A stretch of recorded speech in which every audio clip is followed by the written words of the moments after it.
Oh, good. Let me start it just as is and not have to make me restart the whole program. Mm.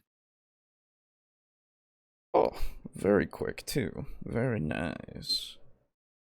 Also, there we go.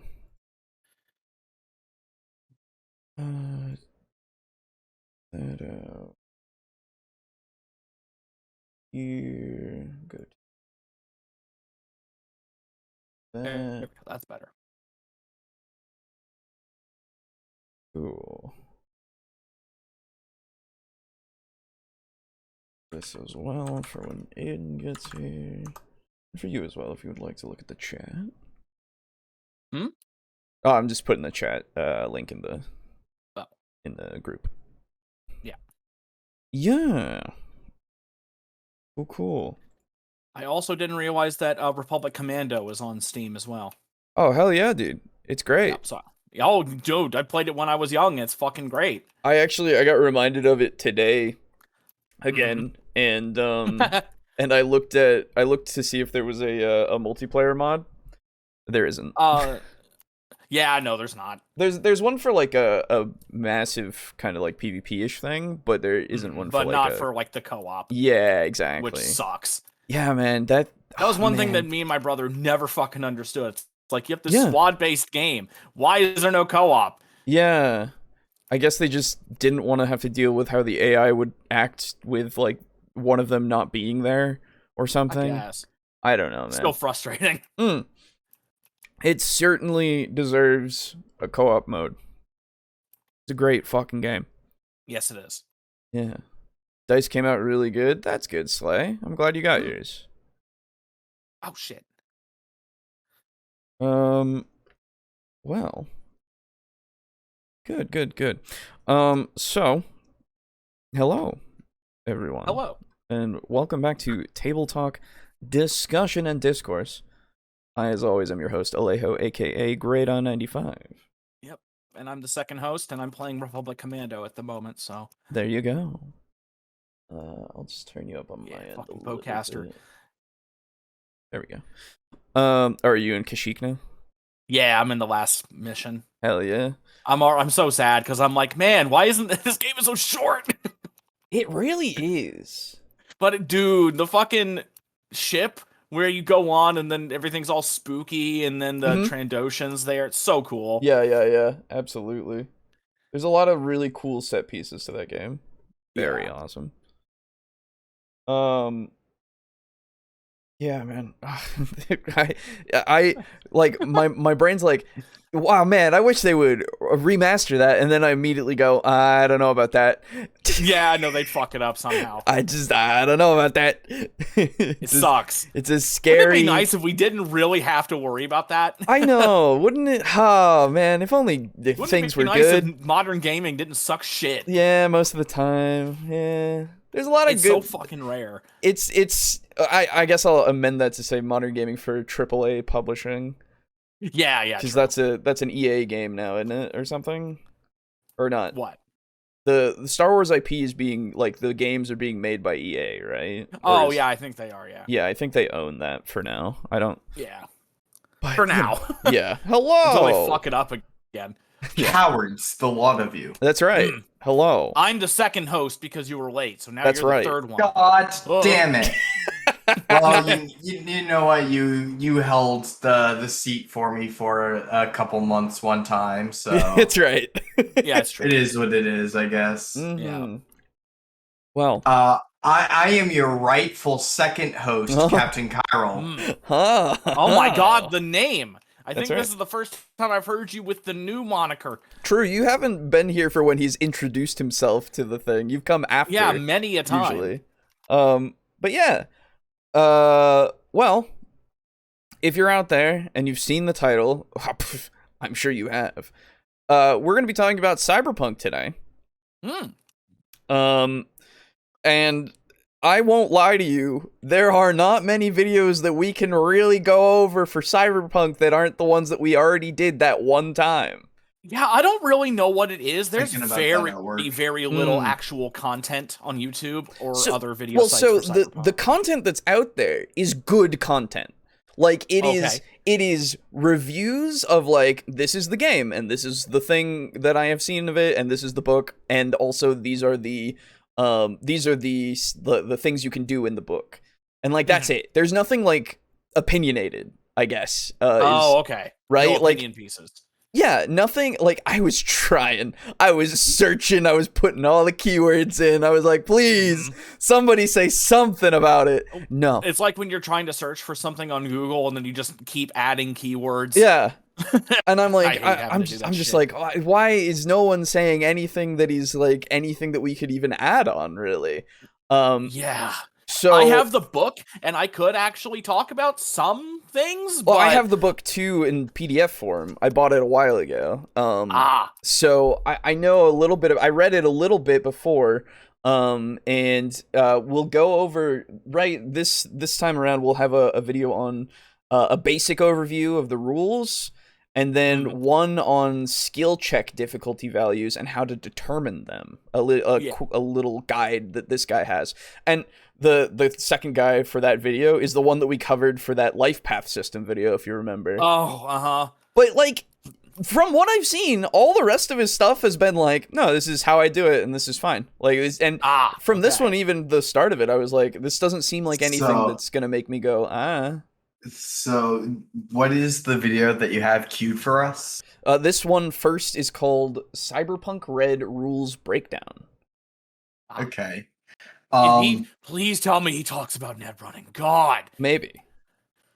We'll see. This one's only like 10 minutes, so I doubt it. I have a proposition for you.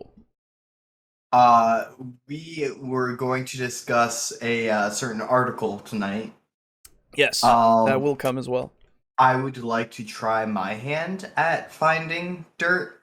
So shall we discuss the article while I do a little bit of net running of my own? If you would like to search and see if you can find anything that might be of substance that we can add to more of, then absolutely, I would be. This is a first for the show, everyone. Live looking for content. Well, not a first, I guess, but literally trying to throw out the original docket, I guess. That's how you know we've really sunsetted as a brand. Hey, I could have found so many things on Shadowrun, but that wasn't what I wanted to talk about today. Oh, that's a shame. We can do Shadowrun next time, honestly. Shadowrun's I'd be down with that. Yeah. Okay. Well, you start looking, and I will pull up the article, and I will send you guys the link to the article, in fact. Well, I'm shooting Trandoshans with a big fuck-off weird LS 150 APC repeater. Fuck yes. It's a hell of a weapon. That's right. It's a hell of a weapon, Delta 40. Anyway, yes, sir. So I'll just be listening. Yeah, absolutely. I'll read the whole thing. Okay. But I will, of course, have the source here. Also, nobody reacted to the cringe that I posted. I saw it, and I listened to it, and I laughed to myself. Yeah, just that little... yes, exactly. And that's it. Okay, so let me bring this up here right now. This is an interesting article that came out and was immediately called out by like everyone, because it's a D&D article. And everybody knows about the cool Netflix series that came out that was Cyberpunk Edgerunners. Yes. And I haven't watched it myself. Is fantastic, and I recommend it to everyone in this call and this audience. There you go. I was going to watch it. I just had to finish Overwatch Season 4 first. Fair enough. I was just telling a friend of mine at work today, in fact, that like I finished it last Thursday. And it still occupies a considerable chunk of my mind. Oh, the internet is still occupied by it. Like it is on everyone's minds, and I have seen so much art of research material. Mm-hmm. Rebecca. That's right. Yeah. And yeah. So there's a lot out there, and so it's interesting that this came out. And the belloflostsouls.net, a D&D and other kind of game journalist fucking, I don't know, what the fuck are these called? Article fucking people. I don't know. Journalists? I guess it's just journalists. I don't know, man. I don't know what to call them anymore because I don't pay attention to them, like, ever. Yeah, no, that's fine. But this is a very short article. But it's also saying, hey, you know Cyberpunk Edgerunners? We should play that in D&D. And immediately everyone said, guys, let's play a TTRPG that's Cyberpunk Edgerunners. Let's do it in the D&D system. yes. Yeah. Immediately everyone said, well, you know that Cyberpunk has its own fucking TTRPG, my guy. Yeah, that's like, it's really funny because it seems like half of the people that write those kinds of articles are like, man, Dungeons and Dragons and Pathfinder are the only RPGs ever. Exactly. It's ridiculous to me. Yeah. Getting behind schedule right now. I blame the laws of physics for everything. That's all right, Lux. Ahoy there, everyone. Hello, Timothy. Why'd you kill the Wookiee, man? So let's read this article and make some comments and stuff. The advertisements have been disabled on my thing because I do have an ad block going. I will admit to that fully. So it starts off saying, install all of your upgrades and find your crew. This week, we're making D&D a little more chrome with Cyberpunk Edgerunners. So first off, I will say, you wanna play Cyberpunk in D&D, you're more than welcome to. Yeah. There's nothing. Feel free. Nothing wrong with that. But it's just the interesting thing where this system that exists. It's the tone deafness. Yes, exactly. The system exists. That Cyberpunk Red is a thing. And in this thing, they even cite that Cyberpunk Red is a thing as I'm reading ahead a little bit. So I'm very confused as to why we're advocating for D&D to be used instead of Cyberpunk Red, the thing that would directly one-to-one translate very well, and get you exactly what you want instead of you having to really, really work for this stuff. So it says, Cyberpunk Edgerunners is one of the most popular shows on Netflix right now, and one of the most talked about animes of the moment.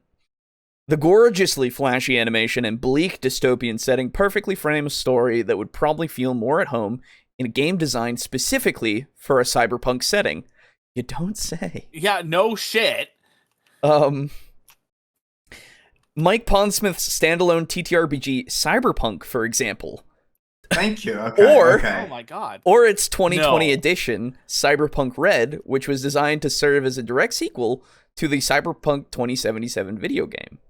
Okay. As long as they acknowledge that it exists. So before I thought that, because I'd only seen like the picture of the article, I've never actually had a chance to read the article. Sure. I thought it was just a real example of tone deafness. I really want to read this last line for you for this last intro bit. Oh, why is my anxiety rising? But this is a Dungeons and Dragons column, so we're going to figure out how to play our next D&D session with David Martinez.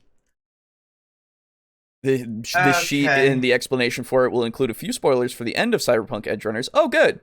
No, don't fucking read it. Yeah. Shit, I want to watch it. No, I won't read any more of it after this. It includes what David's powers are and his reaction to them. Okay. I won't read any more of it out loud, and I won't show the rest of it out loud. Thank you. On the screen.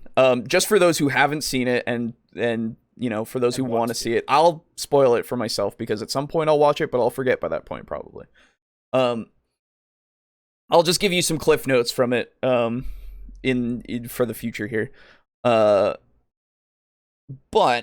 I just find it interesting that real quick. Yeah. Having watched the entirety of the Cyberpunk anime, the very mild spoilers. Mm-hmm. Good God!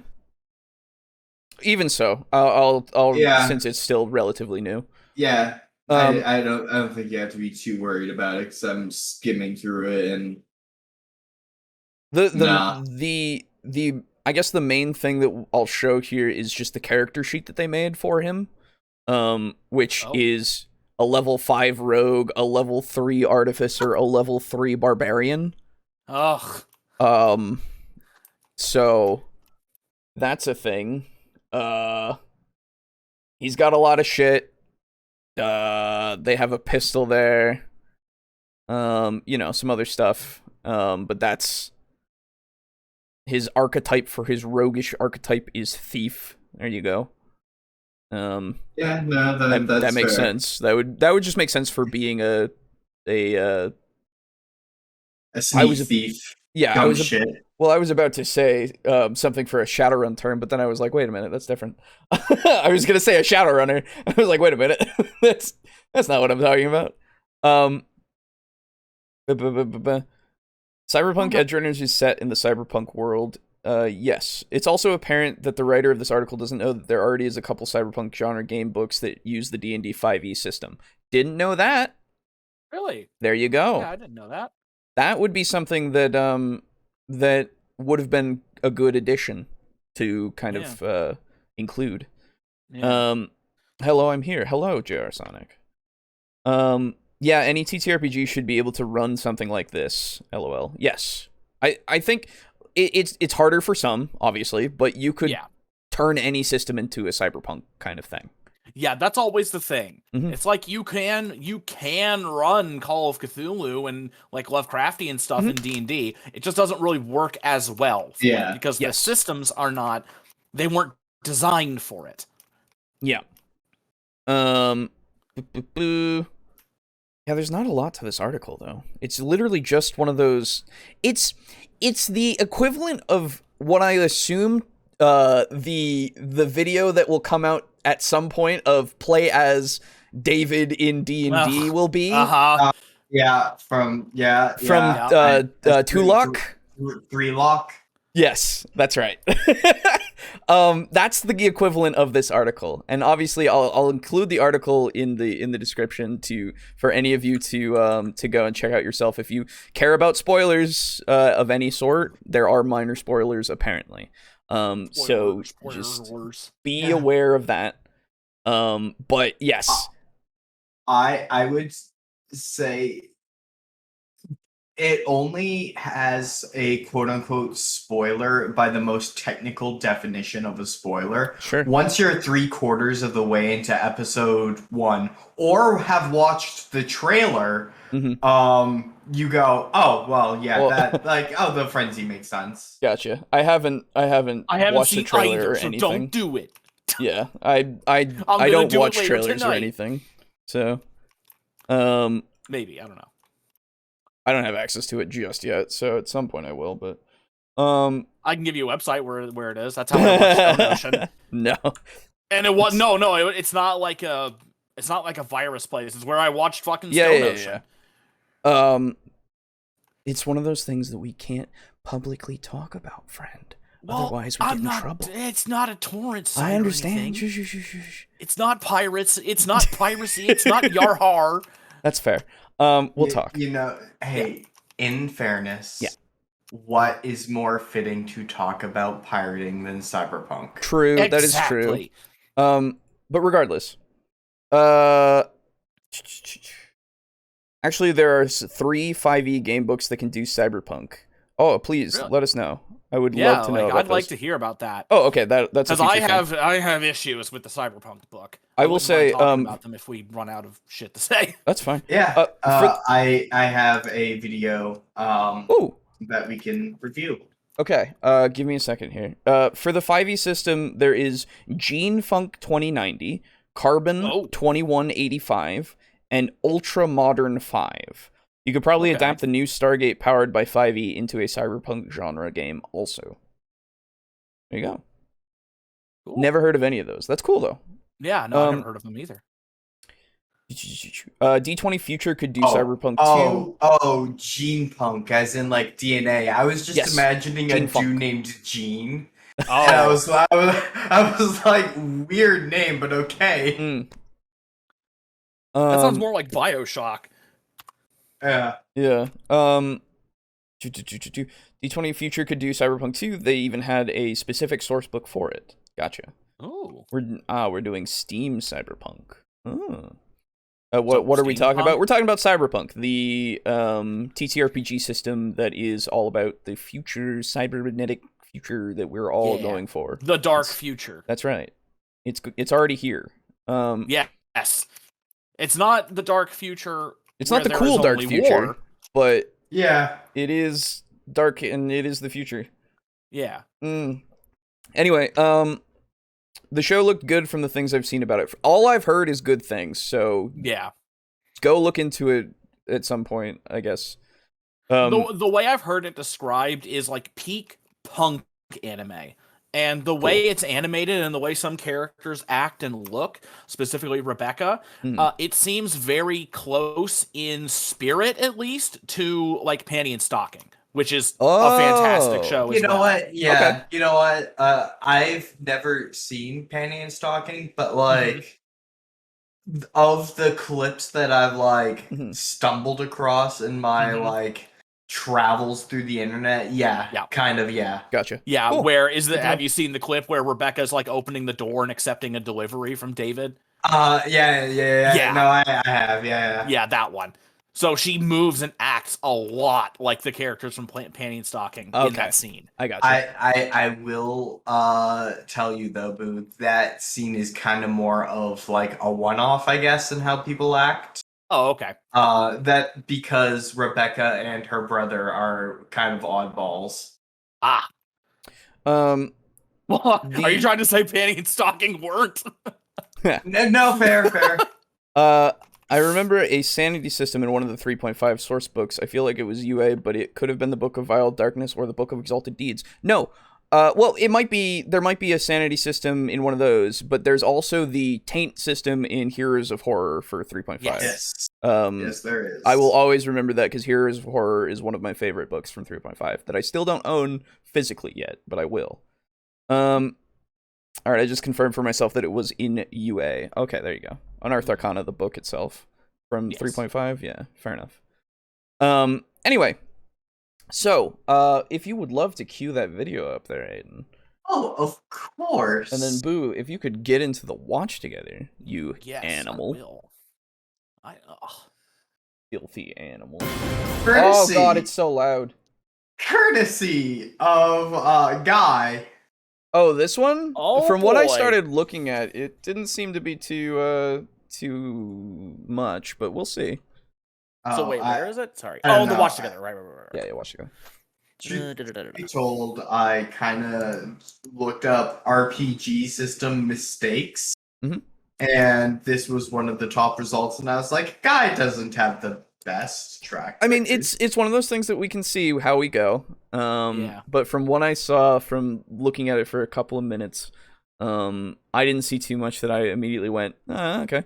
So I don't know. I'm in. Okay, cool. So this is a great GM cyberpunk setting for your role-playing game. Great game master tips. #GM tips from How to Be a Great GM. It's very loud. So cover your ears. Okay, good. I lowered my volume enough to not. Yeah. There we go. He's very Is this quiet, line though. secure? Are we being monitored? No? Good. All right then, I've got what you're looking for. But it won't be easy to access it. We're talking top encryption stuff here. This is military grade. I don't know what you're getting into, and I don't want to know either. Just take it and leave. All right? I've downloaded it into your datapad. What's that thing? Hello and welcome to another episode of... So right off the bat, I enjoy the puts a shit ton of product in his hair, puts on a bit, stuff like that. I can't help but feel disappointed that he goes, I put it in your data pad, and then immediately starts talking when that was the perfect time for a hard cut and a bit of static across the screen.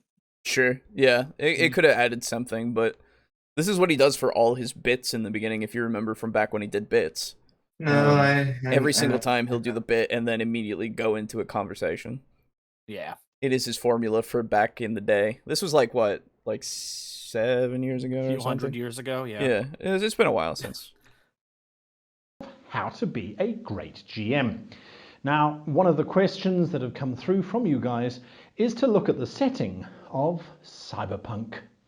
Now, Cyberpunk is a very interesting little niche space within science fiction because it primarily deals with a space where humans have evolved into this strange kind of feudal system of different layers, and everybody is trying to crawl their way out of this kind of technological slum area that they're in to these vaulted high level areas of The street rats are. The corpos aren't. Yeah, wait. Yeah. Like Yeah. you were correct when you said it's a feudal system, That's true. and that statement, if viewed alone, was correct. Mm-hmm. But when Yeah. you say when everyone is trying to, like, a lot of people in the cyberpunk world, in New USA, are kind of just struggling to survive. Yeah, and I mean, a good deal of them are honestly kind of chill with where they're at. Yeah. Like the nomads, they're totally chill. Like Yeah. that's not really their aim. Yeah, a lot of people just kind of get by, and that's just their goal. Yeah. And they're fine Now, with that. when I say the nomads are chill, I don't mean they won't fucking kill you. But what I mean is they are content with their place in the world. Yeah, That's what I exactly. mean. Yeah. The vast majority of people are so kind of broken down by society and their environment that they just kind of see the status quo as all that can ever be. Yeah, absolutely. Your runners in like the TTRPG or V in the game or David Martinez in the anime are very notable exceptions to the rule. Yes. Mm. Was it corporate and feudalism? I guess fixers. What's that? Yeah. Lex says, was it corporate feudalism? It Yes. was typically like gangs, though. That's the thing. There is feudalism from the corporate stuff as well as gang stuff. Like it depends. Like I guess it's a combination, because in the corporate world you have that, but also you have it on the street level, right? Like Yeah. it's two different worlds in a way. Yeah. A lot of gangs, though, aren't really that feudalistic, except for maybe the Tiger Claws, who are Okay. essentially just the is it Magia or Magia, the Japanese mafia. Okay. Arasaka? No, Arasaka's a corp. I mean, like, Oh, the Yakuza. they're the Yakuza, Yeah, basically. Yakuza. Yeah. Yeah. Okay. Anyway, yeah, like literally they own pachinko parlors Mhm. Yeah. and shit. Like, they're the only quote unquote feudalistic gang that exists. Sure. But like, yeah. Of course, there's also the hyper militaristic QAnon 6th Street gang, Sure. who all have their home base on 4chan. Mm. I don't know who that is. He's a notorious hacker. The nomads are No, so he's not a hacker, he's a net runner. Mm. The nomads are my favorite part of the game. Fair Yeah, they're enough. cool. Cyberpunk is cool, but not my first pick story-wise. That's fair. Yeah, Absolutely fair. because it's a lot harder to come up with a compelling story in a setting like that, I feel. It's hard to write sci-fi. Yeah, it's Like, it good really, sci-fi, I should say. So, I guess sci-fi, for at least for Cyberpunk, for my idea of like stories and that kind of thing, they they want to feel more grounded in a way, right? Mhm, You need it to be more of a day-to-day struggle. You can have bigger things like corpse being like one of those things that you actually have to contend with, but it's very few and far between, and you're not going to be seen like in that kind of system a lot of the time. Like you'll have to worry about the biggest thing you'll have to worry about is the gangs that you got to, contend with on your day-to-day that are in your area, your territory for yourself. And so a lot of the story potential that I see is a lot of character driven, like we need to do this because like this is something that I need to do for these guys so that they can owe me a favor later, right? So that I can get by hopefully in the future and actually like continue to live, right? So it's very a lot favor of for a favor kind of thing. Yeah, absolutely. It's a lot of really personal stuff that can absolutely escalate into things that deal with more of like the city itself and everybody around it, like potentially doing a job that will help with knocking down a peg from one corporation to help another one, all that kind of stuff. But most of the time it's I just gotta get by, man. Yeah. Most of the people in a cyberpunk setting are David Martinez's mother. This makes not this reference, but sure. Just struggling to make money, like always behind on rent, but like just fucking like putting their head down and grinding. Sure, yeah. I suppose the mafia is fairly feudal IRL. I guess effectively when he's saying they are feudal, it essentially just means that there are a lot of small groups that are constantly vying for power over one another. Yes. Whether that be the corporations, you have like multiple weapons manufacturing corporations who want to, control that market, making more money than the other one. Or I remember that there was a module that was made for Cyberpunk 2020.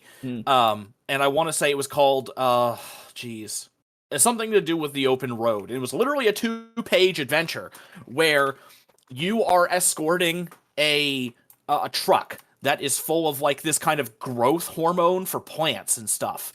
And the entire thing is a setup where one corporation, the truck that you're escorting is full of garbage, effectively. And you are being paid a lot of money to escort it, but since it's full of garbage, that corporation that hired you is doing it specifically to trick another corporation into wasting their time and money on trying to secure this truck that contains nothing of value. Yeah. Gotcha. And so you've got the gangs that are trying to control more territory and, survive and be safe and do their shit. And then you've got corporations doing the same. And it's a lot of internal conflict and espionage at the corporate level and more gunfights and action at the gang level, usually. Yeah. Unless you're Johnny Silverhand and you're literally bombing an Arasaka building. Yeah, don't worry about him. Yeah, no. He's doing his thing and nobody talks about him anymore. It's fine. Yeah, goddamn Keanu Reeves. Vocalist by day, a terrorist by night. Exactly. Yeah.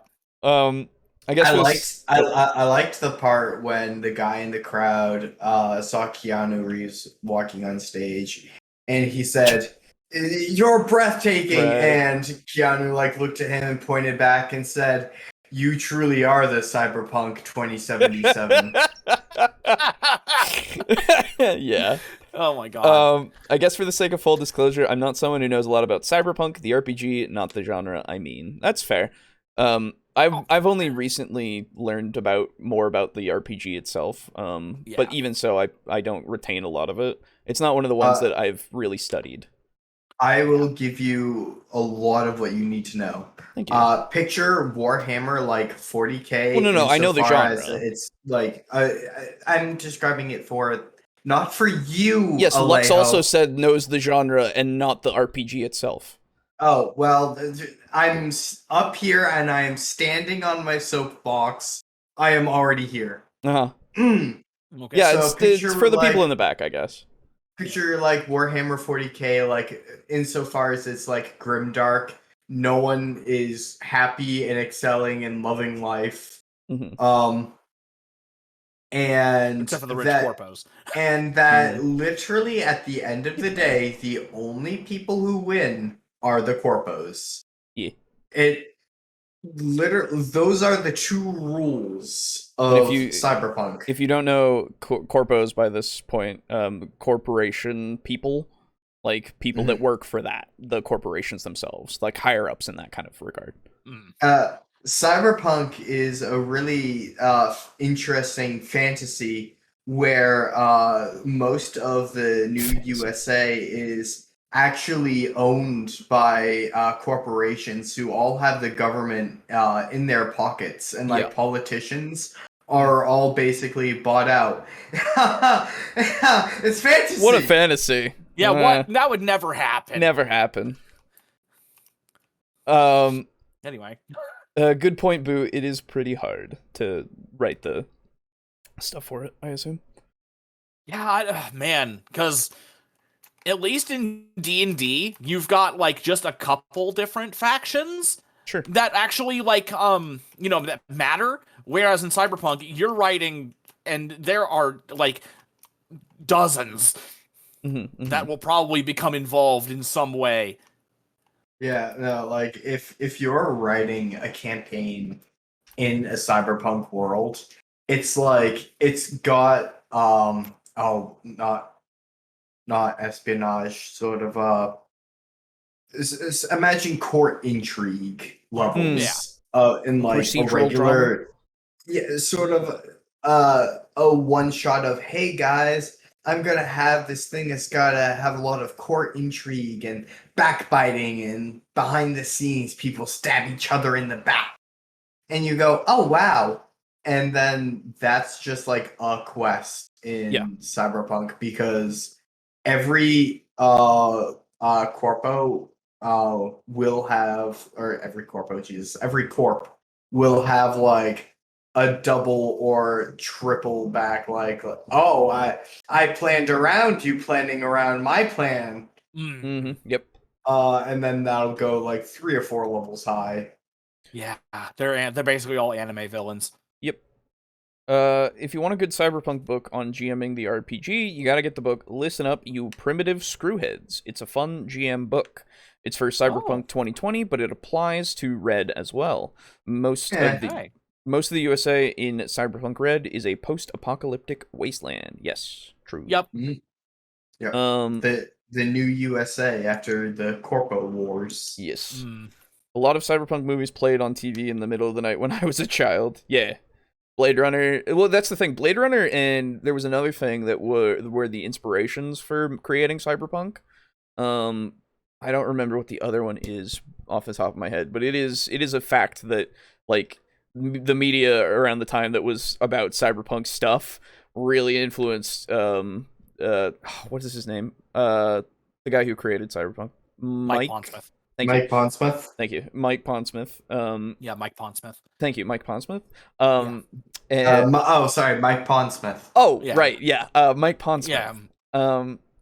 Yeah. Really, really influenced him to actually make it. So who? Mike Pondsmith.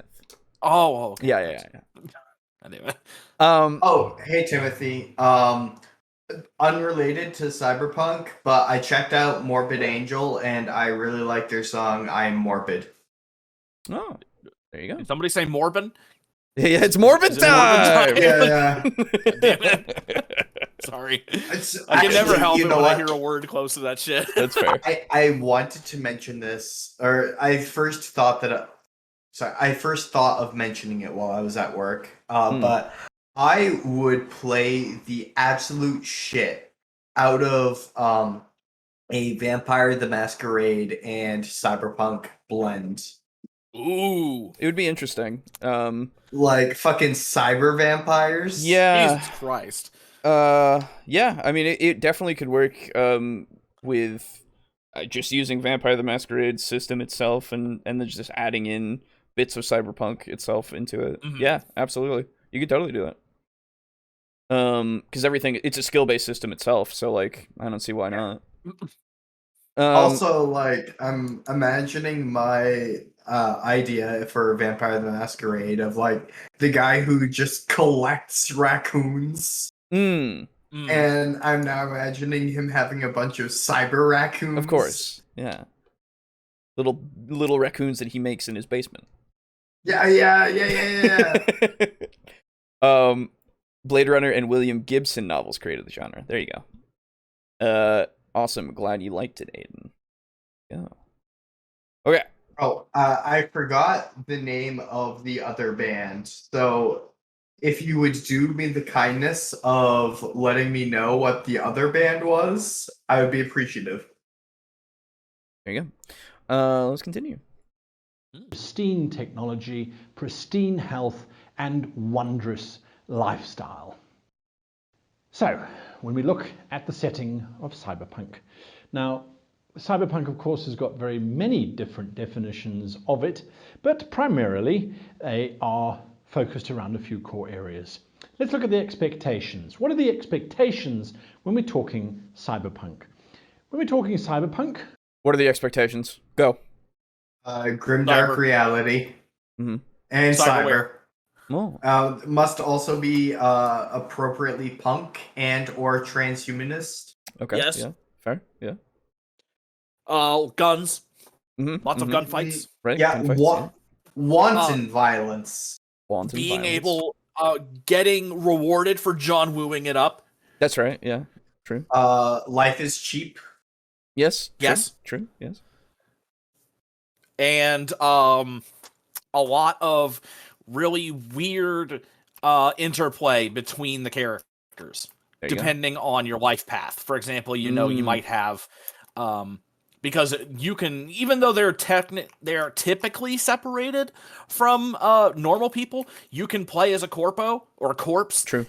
As well as like a like an edge runner and shit. I mean, Yeah. or street samurai. Sorry. You can be like Brogan's character when we played Shadowrun. Yeah. Oh, yeah. Children of Bodom is the other band. There you go. Children of Bodom. Thank you. I just know Shinra Corporation has a pretty nice office building. I'm sure they all do, really. Let's be fair. Yeah, they probably all do. Arasaka definitely does. we expect some kind of computer-based world where there's lots of technology everywhere and it does all kinds of things from communication devices to scanners to AI, artificial intelligences. It's interesting that the expectation, like, I guess he's saying from a general expectation of the genre in general.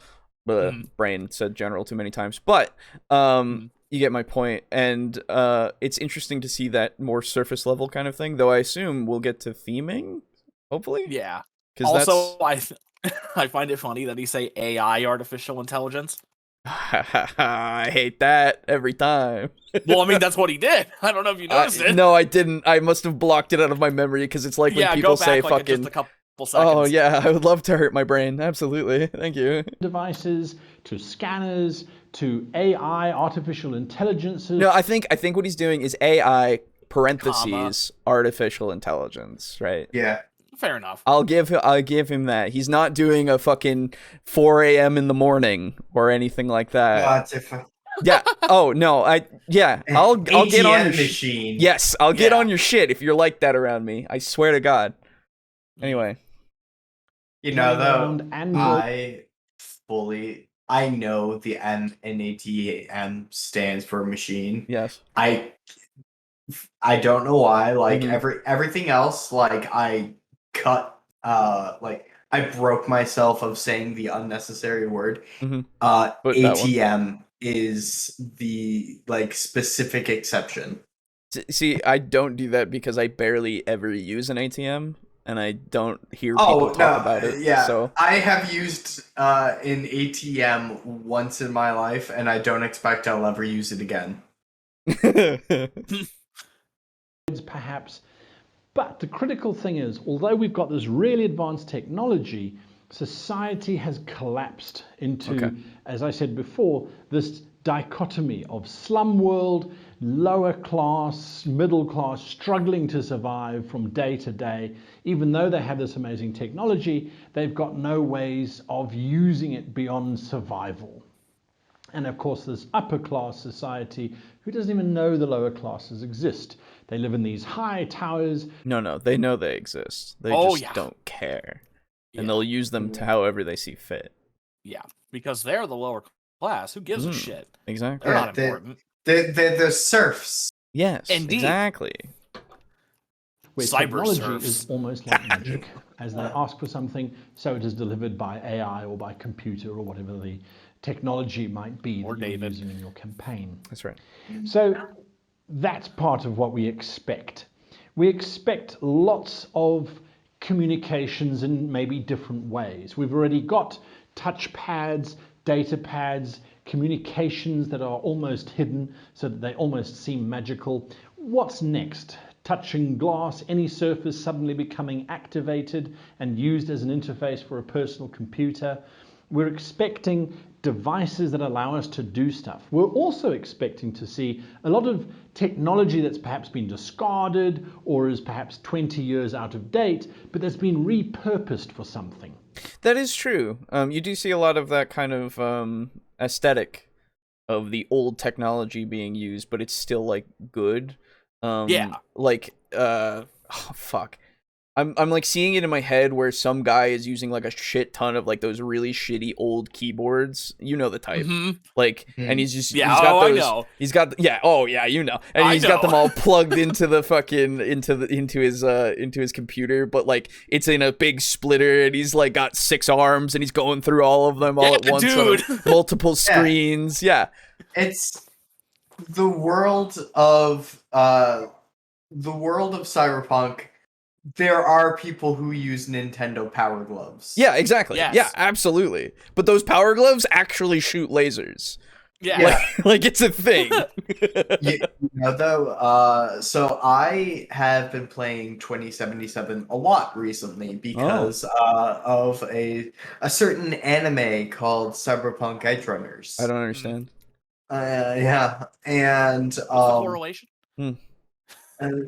I don't know. I just like the aesthetic. Oh, okay. And I got to a point in the quest where like it became so normalized to me of like when someone wants to call you or you see someone taking a call, like either you'll see a little face appear in the like corner of your vision, or like if someone else takes a call, you'll see like a light up behind like in the depths of their pupils, and they'll just start talking to empty space. Yep.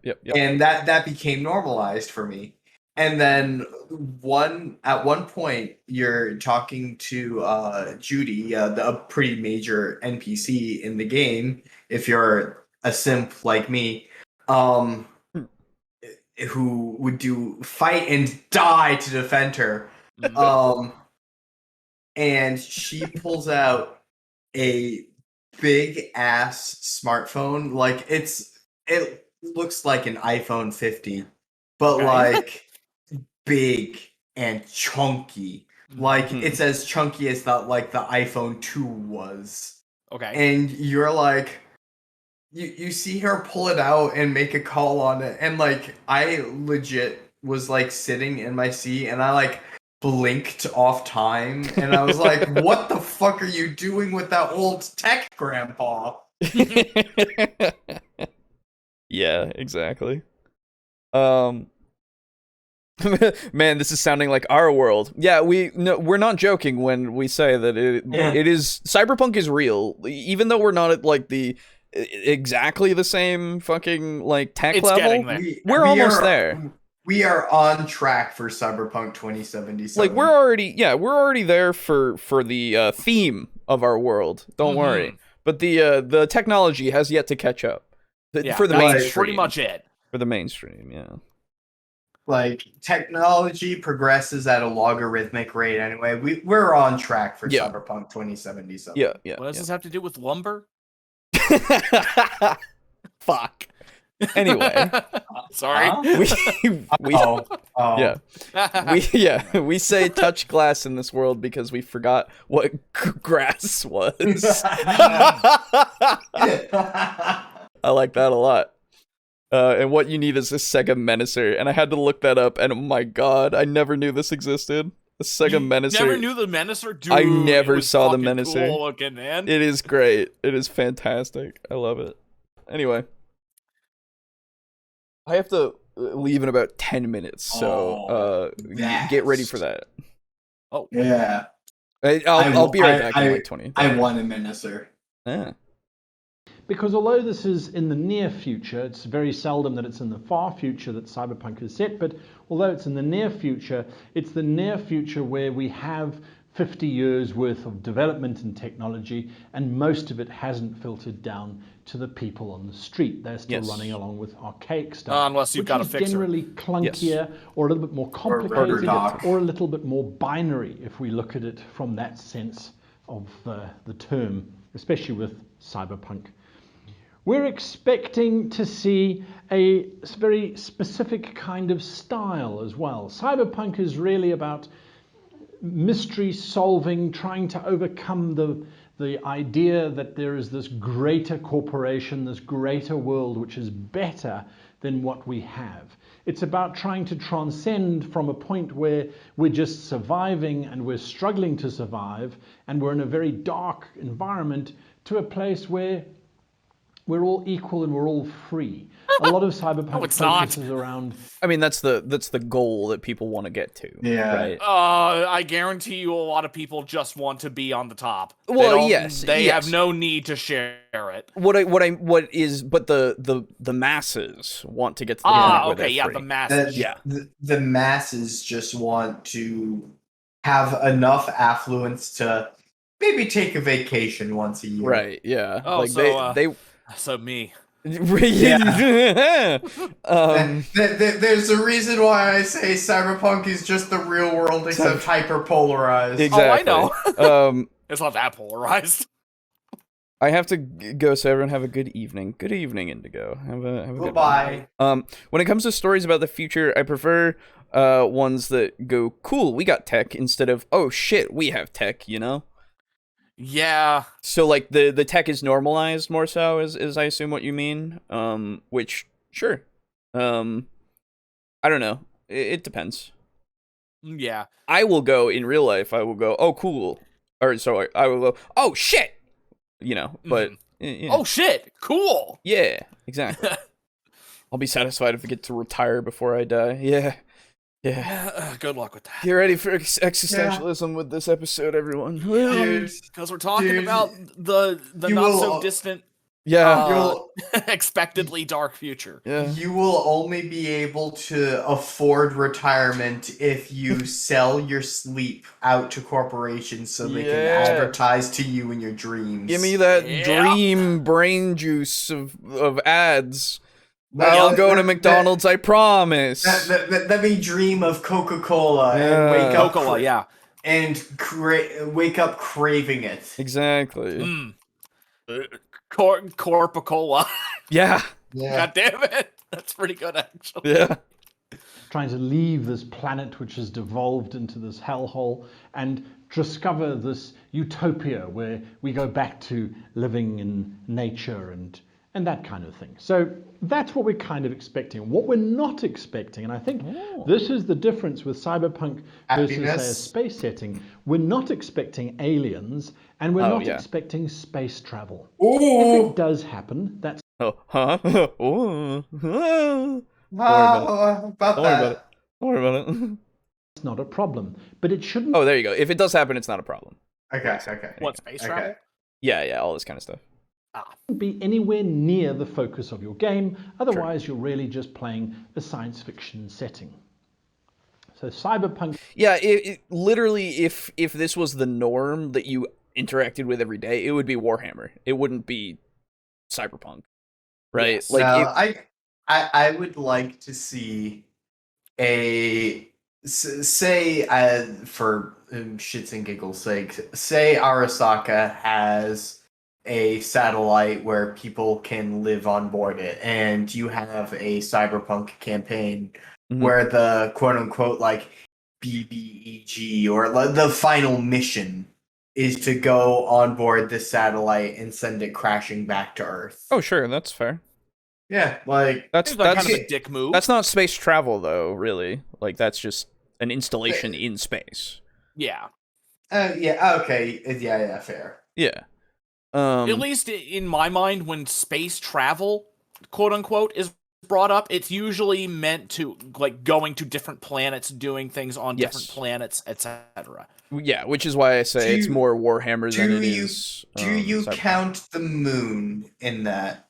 No, I wouldn't. No, I would not say that. Okay. Yeah, the moon, like, honestly, it seems like if we were to actually get another colony, which if that is something that people want to do, I don't know why they aren't looking at the moon, but it would be on the moon first because it's so much easier to get to and to actually like make a thing. And I feel believe like it's because of the gravity. yeah, but I don't fuck it. Who cares? Do Fucking Mars. you, I don't care. do you want an actual answer? I don't care. No. Okay, fair. I Why'd you really ask the don't. fucking question, bro? I didn't. I'm not asking a question. I'm stating Fine, things. make me look like a fool. I don't. Yeah, I will. Oh. Ooh, would you like the answer? Sure. So I've talked with this about my professor under whom I did research, and he's like, because we have not found a planet even nearly as rich in resources as like would make it worth it. Like, yeah, sure, you can try to find other Earth-like planets, but the other, like, the materials that would be necessary in terms of, like, transporting and like, starting up a colony there, we just don't have. Yeah, oh, absolutely. That's 100%. Like, I've said it before on the podcast even, I think, but I'll say it again. I don't believe that we'll ever travel through the stars, like ever. Like that will not be a thing. I hope Because that we do. But it's fine I'm to kind of in hope. the same boat. Yeah, it's fine to hope, and Yeah. if you want to keep that hope, that's fine. But I will say it. I don't believe it because I don't like. As much as I love Star Trek, that is the only way that it would maybe happen is if we all banded together, and I don't believe that that's possible. Yeah, that's never Yeah. gonna happen. Like, It would certainly be neat if we could. yes. However, be.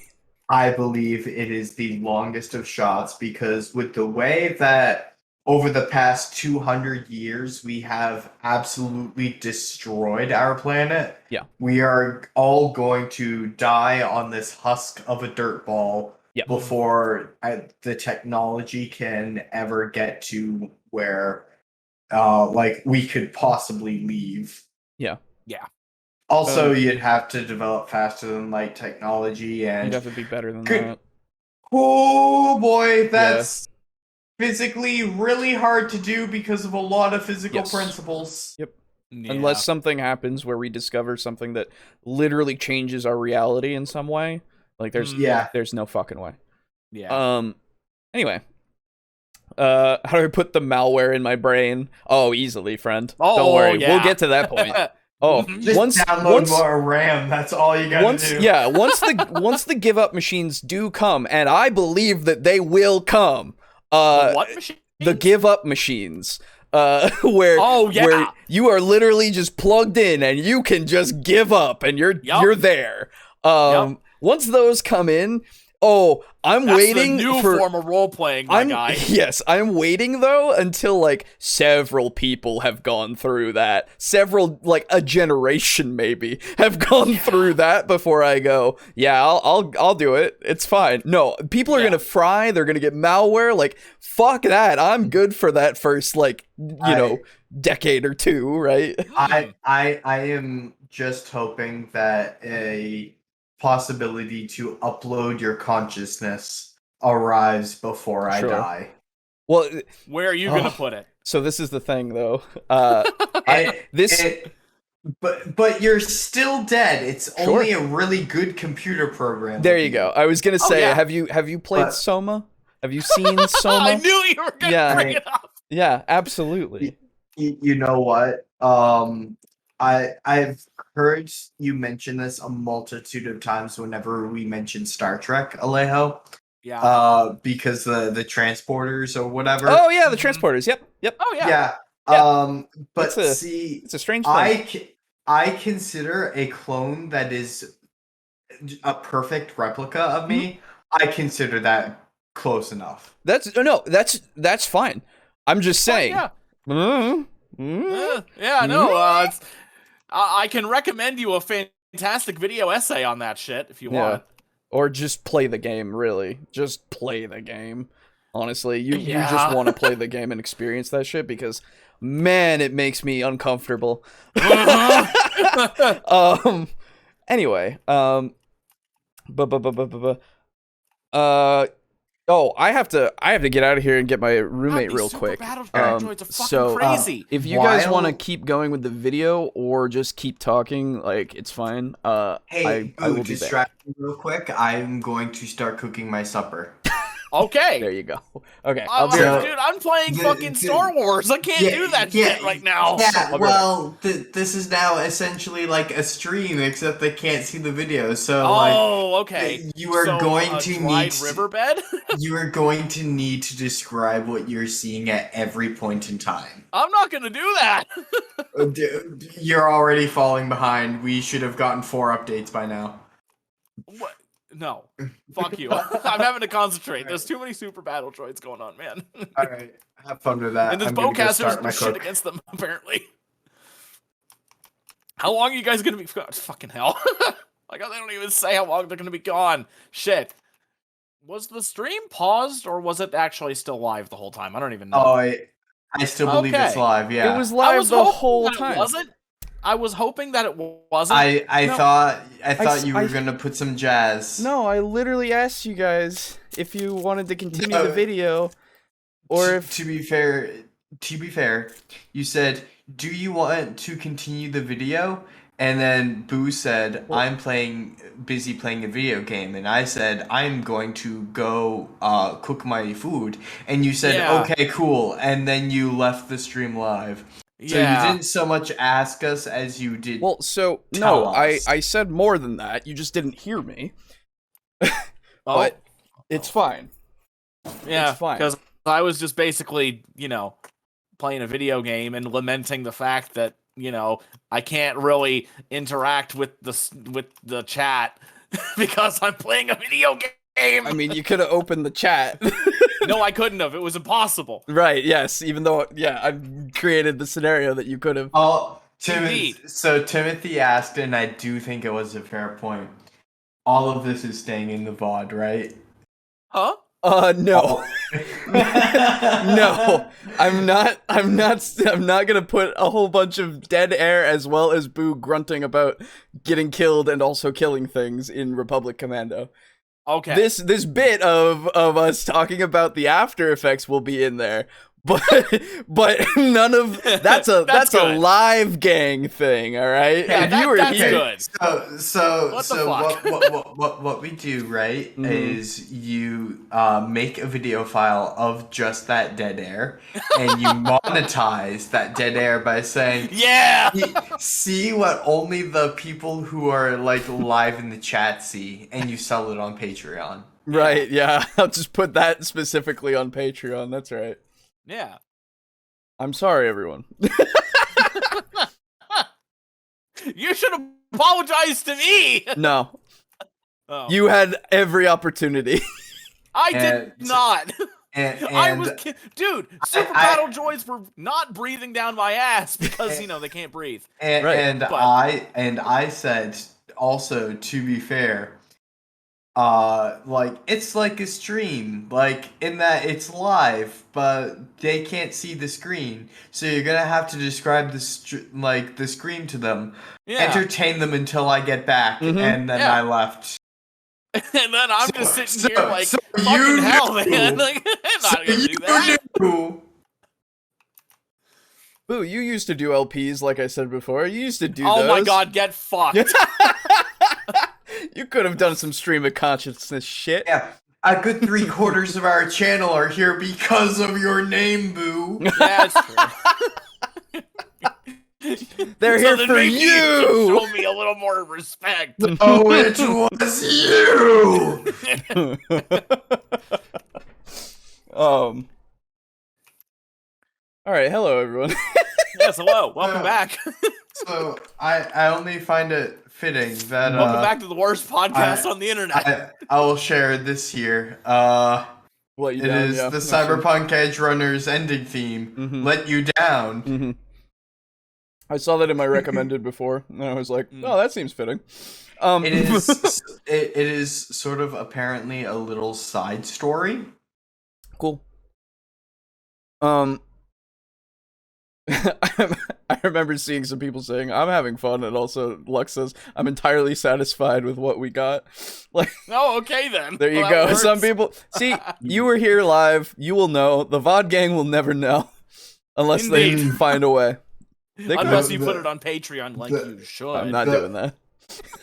The VOD Monetize gang, my content, you should. the VOD game the VOD gang will have always missed out on that content that you were there for. Yeah. Oh, yeah. Remember when I listed out my top 3 favorite audience members in order? Yes, he totally did that one time. I That was did. cut out. I didn't. The only time that I haven't cut anything out was when he actually was there talking to the chat. That other time that this happened. Otherwise, I usually put piano over if I'm in a rut. And like while I was going, as soon as I got in the car and I put the stream on for me so that I could hear what was going on just in case. And I'm just hearing booths, and I'm like, I should have at least put piano on. I fucking, oh my god. Yep. But you it's all should good. have fucking done something. That's right. You were wrong to trust me, my guy. Hey, man, I thought I could have a little more faith. It's Why? I don't just want know. I'll make sure. No, you know what, Boo? I will make sure to never do that again. Because you have you I will let you, when I die, let you put me down in the ground to let me down one more last time, because this is the second to last. All right. Okay. I have learned my lesson. So, Boo, I just want you to know, as one of 2 parties who were here, whose mission was to entertain the audience, what I am going to do is I am going to shift I'm going to do the thing where conversationally, like, Alejo was talking to both of us, and I'm going to slowly slide up to, alongside Alejo, so, like, I'm shoulder to shoulder with him. And I want to shift the blame onto you to escape having to face the blame myself, and say that I'm very disappointed in you, Boo. Okay, honestly, that's fine. I don't mind. I don't mind being blamed. No, it's fine. Don't worry about I it. don't mind if honestly I have no fucking allies in this podcast. It's just me. I realized mistakes were made on my end, so apologies, Nah, you're everybody. good. You're good. Anyway, I was Besides, in a rush. they didn't apparently. Hey, they liked it. That's the fine. Viewers You did know what? not give a shit. Yeah, thank you. They know what they're getting in for. Apparently. Boo, I think you'd have great potential as a host if only you'd apply yourself. What? Sorry, I didn't even hear you. I'm a great host of what? I said I think you have great potential as a host if only you'd apply yourself. Yeah. Well, if I wasn't fucking playing a video game and I just didn't want to stop No, you're fine. Anyway, okay. because I'm having fun. It's fucking Republic Commando. Okay. It's So- good shit. Last we were talking about space travel and aliens and how Yes. we'll never And reach how space. the moon doesn't count. That's right. And we'll never, well, I say reach space, reach outside of our solar system with manned spacecraft. We humankind will never go to the moon. That's right. It'll never happen. That's right. Yeah, no. At least not for real. I loved it, guys. I do not mind. That's good. That's great. Okay. Who said out of context piano ass looking keyboard? There you go. I did. Yeah, that's right. I had to hack a console and it had like the weirdest fucking because I'm on Kashyyyk, so it's like Wookiee shit. Yeah. So it has the computer looks like a fucking tree or some shit. There you go, guys. You got some. It's You got really some prime material there. All right. Timothy, no, stop. Don't say that you loved it. You're ruining the bit. The bit can only survive if we're all disappointed in Boo. I need you to say that he was bad. It's not convenient to their narrative. Yes! So don't say that you liked it. Okay. This is my new style of Let's Plays, you guys. Just not recording anything and just having my God. Occasional voices like, Are what you the fuck is that shit? Are you It's pulling funny. the real 3D chess and what you were playing all along was the audience? Bro, that's meta as fuck. Hell yeah. Oh shit. All right, let's continue with the video. Is more around the technology that's allowed us to advance and then has kind of trapped us in this space. We're talking lots of hacking, lots of computer use. We're expecting that. We're not expecting aliens, and if there are aliens in your world, then they're just as much lower class trash as most of the inhabitants of the world will be as well.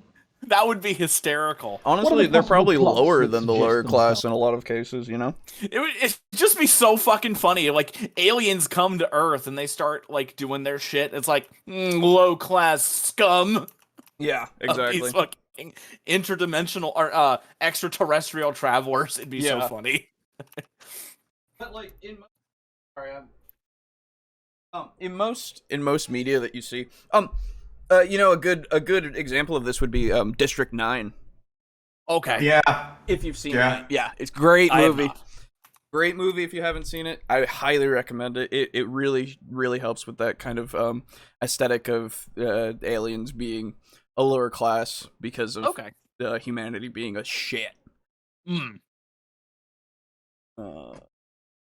You know, well, Cyberpunk really this brings to mind the idea of like, yeah, sure, you can have Cyberpunk District 9, but what if you had Cyberpunk Chappie? And how sad that would be. Just a little robot doing his best, but like always just getting kicked around by people. Sure, yeah. And now that I think about it, Chappie is already kind of cyberpunk. Like,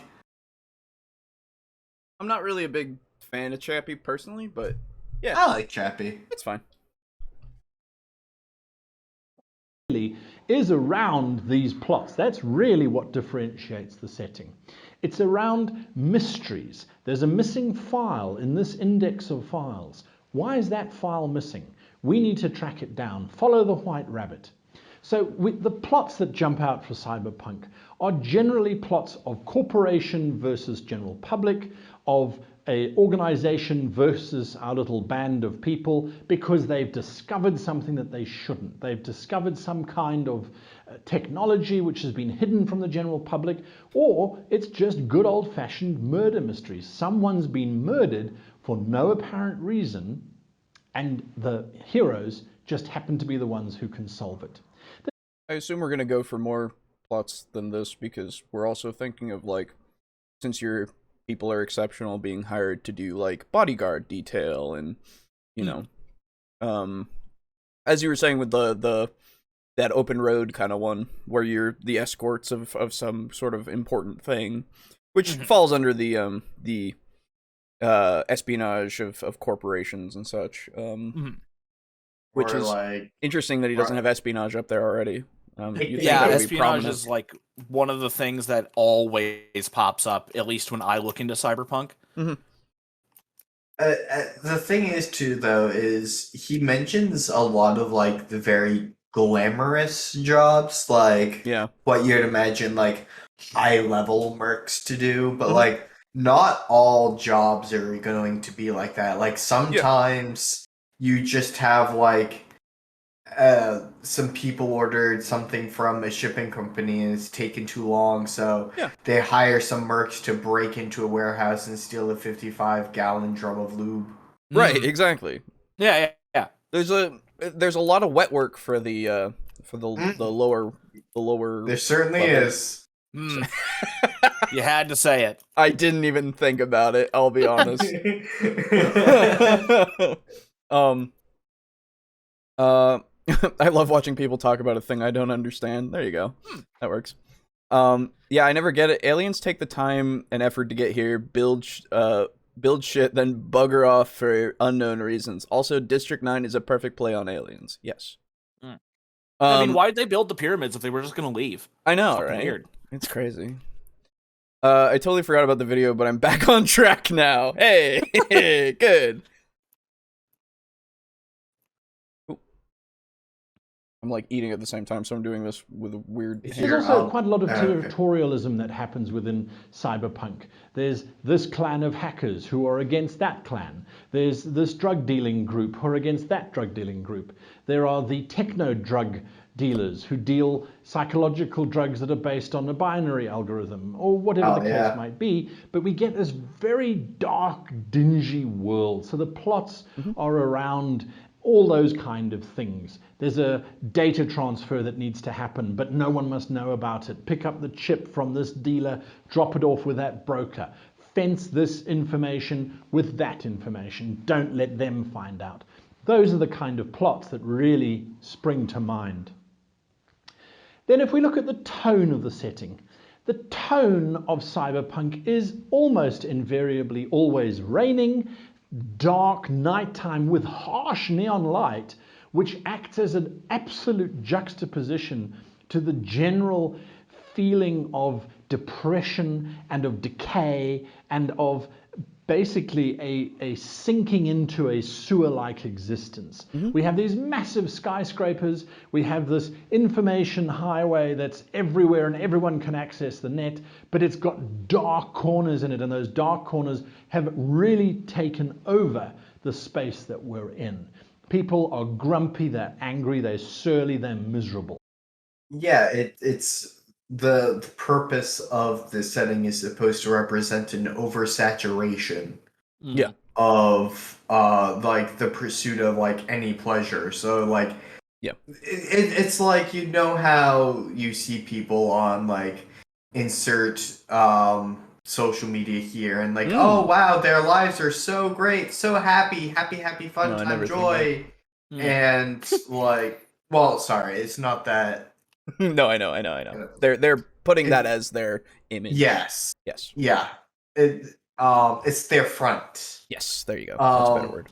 And when a lot of people are just kind of burnt out and tired and angry and frustrated. Yeah. And that is going to be your experience in Cyberpunk. It really reminds me of what I believe Eldari life was when it was hedonistic. Right. I was actually just thinking that like the world of Cyberpunk seems almost Slaneshi. Yeah, it is excess. Absolutely. Because there is so much access to all of these things, right? It's everything everywhere all of the time. Exactly. And it's also, it made me think of Everything Everywhere All at Once. Great movie. You should watch that if you haven't. Very creative. So like it and like with the aesthetic of neon, the neon, everybody remembers neon being a lot more prominent before, and it was like happiness in a way, you know. It was the symbol of it being a cool, good time. Whether that be a sexual thing from like the old porn theaters and shit. Yeah, exactly, that kind of stuff. To like, you know, the neon signs that would give you like the Happy Burger, go to Happy Burger, have a Happy Burger. Yeah, you know, casinos. Yeah, casinos as well, where it's just Fun it's a good time. And then you just have that everywhere. Yeah, and like when even like you go down to the street and like a McDonald's is like flashing neon lights in your face because it wants to be like, you'll be happy if you come here, maybe? Yes. There's actually, I reference him, or not really reference, but I talk about him a fair amount of times. A guy on YouTube who does a lot of really good video essays is named Jacob Geller. Mhm. And he did a video essay on ugly games. And the ones included in that description are Kane and Lynch 1, Kane and Lynch 2, and also Rockstar's Max Payne 3. Very, very gritty. Yeah. And he goes into a lot of especially in not Max Payne, Kane and Lynch 2. Yep. Goes into how it's very, very interesting, but also like super inhumane how in Kane and Lynch 2, you are playing as these terrible, terrible people. Kane and Lynch are fucking awful people. Yes. And you Also a horrible wind game. up going, I believe it takes place in Shanghai. And Yeah. you wind up going to this, you start out in like the slums and shit. Yeah. And you eventually make your way towards like high rises and stuff. And it's an incredible juxtaposition because you have people living in these high rises where, you know, they're living in the lap of luxury. Everything is nice and pretty. And these people are living these kinds of hedonistic, beautiful, quote unquote, lifestyles in these buildings, not 300 feet away from where people are, you know, working in sweatshops and, you know, shit Starving like that. to death. And so that neon, just talking about how the neon, it implies a happy, bubbly atmosphere while masking filth underneath it. It's very, very cyberpunk. And honestly, it's a great video essay. I do recommend it. And honestly, all of his content's fantastic. But it just kind of made me think of that. Yeah, absolutely. Would never recommend Kane and Lynch the games. Oh my god. Yeah, no. Horrible games. Terrible games. One and day that's kind of that's why he did it. It's like he was talking about Max Payne 3 being a dirty, gritty game, but never being willing to fully submerge itself in its own filth, as it were. Yeah, that makes sense. Whereas Kane and Lynch absolutely does. Yeah. And that's why he found value in it, because of how filthy and gritty it actually was. It's also, I would also argue that it's very valuable from a game design perspective, because it's fucking awful to play from everyone who's ever played it. It sucks. I own those games. One day I will subject myself to them. But Alejo. Yes. As a quick interjection, while waiting for you guys to like finish your points so I could get to mine, I decided to go through my mail.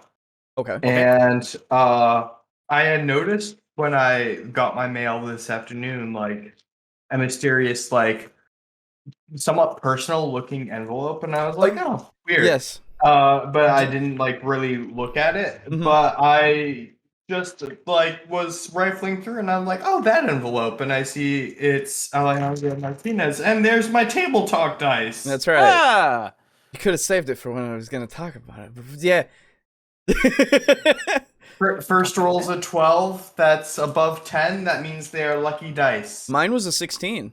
Officially endorsed lucky dice. There you go. You were going to make a point. I like the logo. Yeah. Yes. Okay. So he talks about the tone being dark, harsh, hard, and wet and neon. And that does bring to mind that when I first got Cyberpunk 2077 and the city wasn't constantly nighttime and raining, I was like, I've been fucking robbed. Like 99.9% of the time it was bright and sunny out. And like that caused the neon to kind of like fade a little bit. Yeah. Because you know, it's bright. Yeah.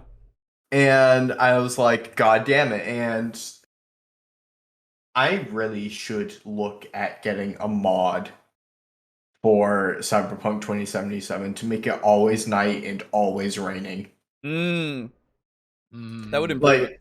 It would be sort of the aesthetic that you want in like Vampire the Masquerade. Absolutely. Oh my god. I don't So know if good. I would do a mod that's always night and always raining. I would say always night and some kind of, grungy weather where it's like foggy It or can be smoky. They or don't have overcast. They don't have fog in Yeah, 2077. they didn't put fog in. Oh my god. Well, If I guess I shouldn't really be surprised. if they did have fog, yes, I would agree wholeheartedly. Yeah. Yeah, but they had time for rain, huh? Yeah, rain's easy. More impressive. Sorry, that's the word. There you God go. damn it. Um, yeah, it's Night City. Make it night. God damn. I'm Yeah. in the day too long. Like It's not Day City. there should be a permanent cloud of smog Yeah. above Yes. Night It City. looks, yeah. Speaking of the game, I played it for a little while. I want to go back to it at some point. Just to It's at the finish point now it. where I would recommend it. Sure. My problem with it is that it doesn't feel like anything special, but then again, I'm only like a little ways in. But it didn't hook me immediately, you know? That's you're describing my first experience to a T. Okay. All right. So maybe if I get further in, but I'm the weirdo that does every side thing first. So Yeah. I'm not, You know what? That's what I'm now doing. That I Okay. didn't do that before. It's what I'm doing now. so yeah, well, even so, the side things I'm kind of like so far, but maybe I just need to hit more of them. I don't know. It might be a game that I like later on, but I would recommend if you were to go back through it, go through with like a specific build in mind.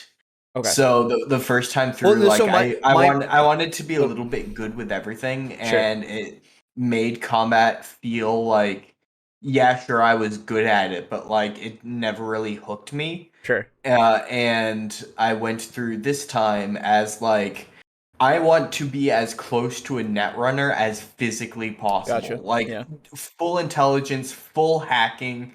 Yeah, that's kind of what I wanted to do, but then I was like, no, I want to be a punch boy. So I you can be a tried. punch boy. I haven't. I only got a little ways in. So I didn't really get too far into like any skills or anything, but even so. If you do a lot of side quests, you will start drowning in money. Okay. Yeah. I'll get back to it at some point. With the money you will have, you will get the cyberware. Specifically, there's something called gorilla arms That makes sense. that Yep. you straight up just punch or Okay. like rip elevator doors open. Okay, see, now I'm a little more, yep, okay, now I kind of want to play the game a little bit more now. Yeah. Good. Anyway.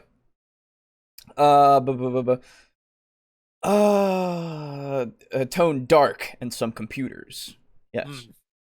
I've never seen grumpy as a word that isn't used for old people. You know. I wouldn't say, like, I wouldn't call people grumpy, I would just call them dissatisfied. Because grumpy is like more, it's less it doesn't feel right for a like the state of mind that you're in. You're not like just like sitting on your porch going the day.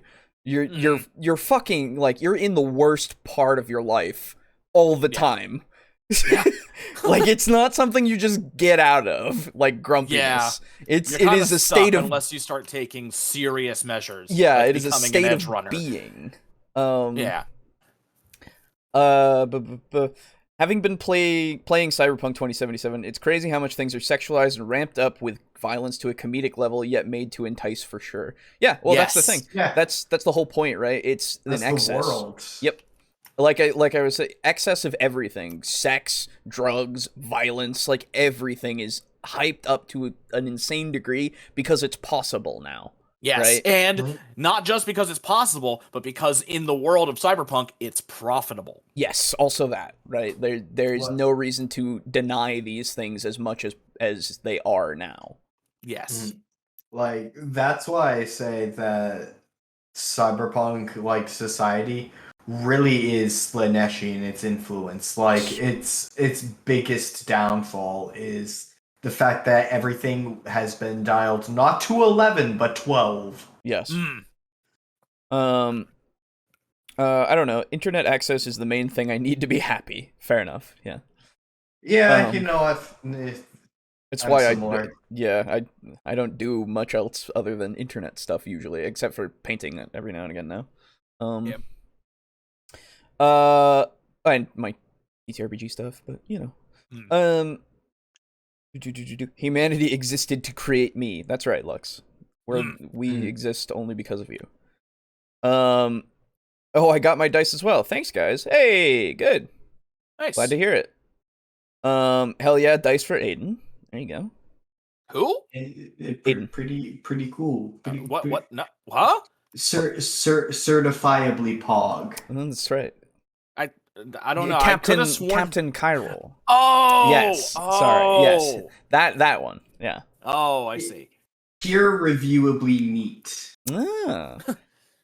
Maybe there's a mod where you can change the weather potentially. I don't know. Oh, I'm sure there is. I don't know what the modding scene is for it because I assume that people people have probably been modding it since it came out, but Yeah, and Yeah, to most make it functional. yeah. in most games where like it's just a shit show, like mods abound, i.e. Fallout 76. Or Yeah. Skyrim back in the day, Yeah. even though it wasn't technically a shit show to most people. Yeah, at N- least not- that game not actually nearly It as functioned. bad. It functioned. Anyway, What little moments of joy they can catch are snatched away as the little The sad moment when Bethesda can release a more finished game than CD Projekt Red. droids fly past that are scanning for illegal drugs or for contraband, or the corporation who fires 10,000 people because they no longer need to mass manufacture data pads because now everyone's having it digitally inserted under their skin, which is in actual fact some ploy to control the population. The tone is of a concrete jungle in which our heroes are at the very bottom of the food chain along with the rest of the scum. Unless they're Most not. people keep to themselves, they go about their daily business, and that's it.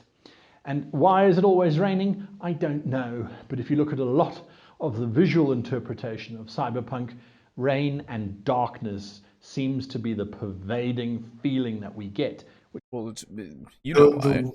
It's because it's Guy, you should know this. It's visual storytelling. The Yeah. world needs to be as when you look Miserable. at a picture of the world, it needs to be as dirty and grimy as ostensibly society needs to be. It is absolutely to God set damn that it, tone. the fact that the curtains are sometimes blue does not always just mean the curtains were blue. Sometimes it means things suck. Not usually, but sometimes. Which means that's what our players are going to be expecting as well. We also need to look at the opposite, the other side of it, the glamorous white world where the inhabitants don't know what's happening 10,000 meters below them in the always raining, always dark undercity where Yeah, you can imagine all those skyscrapers literally being above the clouds in a way. They're not, but they don't have to worry about that shit. And like I can imagine that it's quite literally a world apart. Yeah, I see their windows literally like making the outside look better than it is.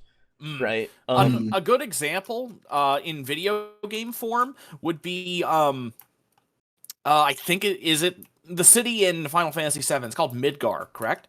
Yes. Yeah, it's like that. Especially in the two plates, Yeah. Or the one plate with the undercity and the above the plate. Yes. It's that. That's a good example of it. I would describe it almost as akin to We Happy Few.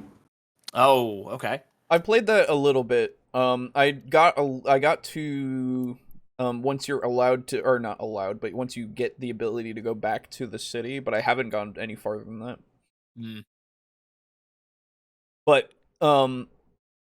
I assume you're referring to like how they have the idealized kind of thing with the drug that makes it so that you see everything as like the best version. Almost the like if you're high up in the towers, Mhm. the penthouse suites. The windows to the outside are only going to show a Blue skies wasteland and smog. Oh But yeah. like, Yeah. if you're in the top floor, you probably don't have a deck to the pollution. No, exactly. But your quote unquote windows are just going to be screens that just show Yes. bright, beautiful, clear blue skies. Exactly. Exactly. All those criminals and hackers and biohackers and droid lovers and things stay. Up here in the White Tower, we have everything we could possibly need. But when someone starts to discover there are codes behind the White Tower that keep those people protected, well, there's a chink and it starts to lead to the criminal underworld and, of course, the galactic corporation of ultimate power that's ruling everything. So there's a lot to think about when you're thinking about cyberpunk. Usage of the word galactic is very, very seemingly out of place. Sorry, Like, how did you use that? there's a galactic supercorp. Yeah, no. What? No. But There's no space travel. Yeah, Guy, do you want to go back to your earlier point? What the fuck? No, it's a what's a better word that works? All encompassing? Yeah, that'll work much better. An all-encompassing mega corporation structure, at least, because there's not one that's necessarily at the top. Yeah. They're Trust all me, vying for power. They want to be. Oh yeah, they all do. But if that was the case, then like most of them wouldn't exist. Yeah. Weird to say galactic. Like, I get what he means. It's Titanic in a way, right? But Yeah. don't use galactic when you don't want to have space travel and that kind of thing in your setting. Like that, it's just a weird way to, like, again, I get what you mean, but it's a weird way to say it. It's bad wording. Yeah. Yeah, who would want to live in a cyberpunk again? Don't worry, nobody's living in one right now. Don't know. The corpos do. True. Those at the top absolutely want to. Yeah. Yeah. What you don't want to do is don't alienate your players who are not computer fanatics. This is not about dumping down hexadecimal code translations onto them and going, here, solve that, you 8 decimal place calculating people. I remember in one of my classes a long time ago that we learned about hashing and all that kind of stuff, like using I guess they're hashing code. I don't remember exactly what they are, but like a way that I could put things into a certain like cipher basically and get it back out that way. And I actually did consider, if I ever did run a cyberpunk kind of campaign, actually using that to like make coded messages and like have it so that you could find like, oh, this is a thing that makes no fucking sense. But then you might find something that's like, oh, like they use this specific hash, and then you can decode it when you actually. But I also then thought like, oh, that's a lot to ask for somebody to download one of those things. Yeah. Like, I don't know, like, I am just, like, nerdy enough that, like, if someone will be like, oh, it's a code, and then, like, they put, like, the hexadecimal, like, code for, like, blue, I'm like, ooh. Yeah. If it's something very, very simple that you can kind of do, because, like, you can read hex. I don't know how to do it personally because I don't memorize this shit. But there, like, you can look at a hex code and go, like, I know what that is, and then kind of figure it out from there. You know, though, like, yeah, I am perfectly willing to admit that I am by far not the best representative of, like, nerdy things being seen as cool for people. Because the last 3 girls I have talked to, I have taught how to count in binary on their fingers. And let me tell you, it's a great way to hit on someone. Jesus Christ. That's the, like, I just Is that Sigma Chad at that point? I can't compute it, dude. That's Sigma nerd. I mean, yeah. Yeah, I mean, yeah, fair. See ya, Lux. Oh yeah, see ya. Yep. Like, But I now that I'm processing that, I've been met with nothing but success. I'm not lying. I assure you. I agree with him though so far. Like, it's obvious though that you wouldn't want to make something that's inaccessible, right? That's just like, of course. You make it so that if it is something that is kind of like that, you make it so that anybody could solve it. You could make it so that somebody who's more into it with their character might be able to solve it easier, but you still make it so that it's something that you can solve. If you're going to do this kind of like puzzle that is actually something you need to do puzzle, right? Instead of making it a check or skill check, challenge or anything like that, right? If I made this level of tech, I would make a way to get to faraway planets so the dipshits could not find me. Screw that. I mean, yeah, that's the wishful thinking. Nomads. Yeah, true. Also, No, that's not what the point of Cyberpunk is. The point of Cyberpunk is creating this world where we look for a moment. Exclude your friends. What could happen to our very own world if we continue in the path that we currently are treading.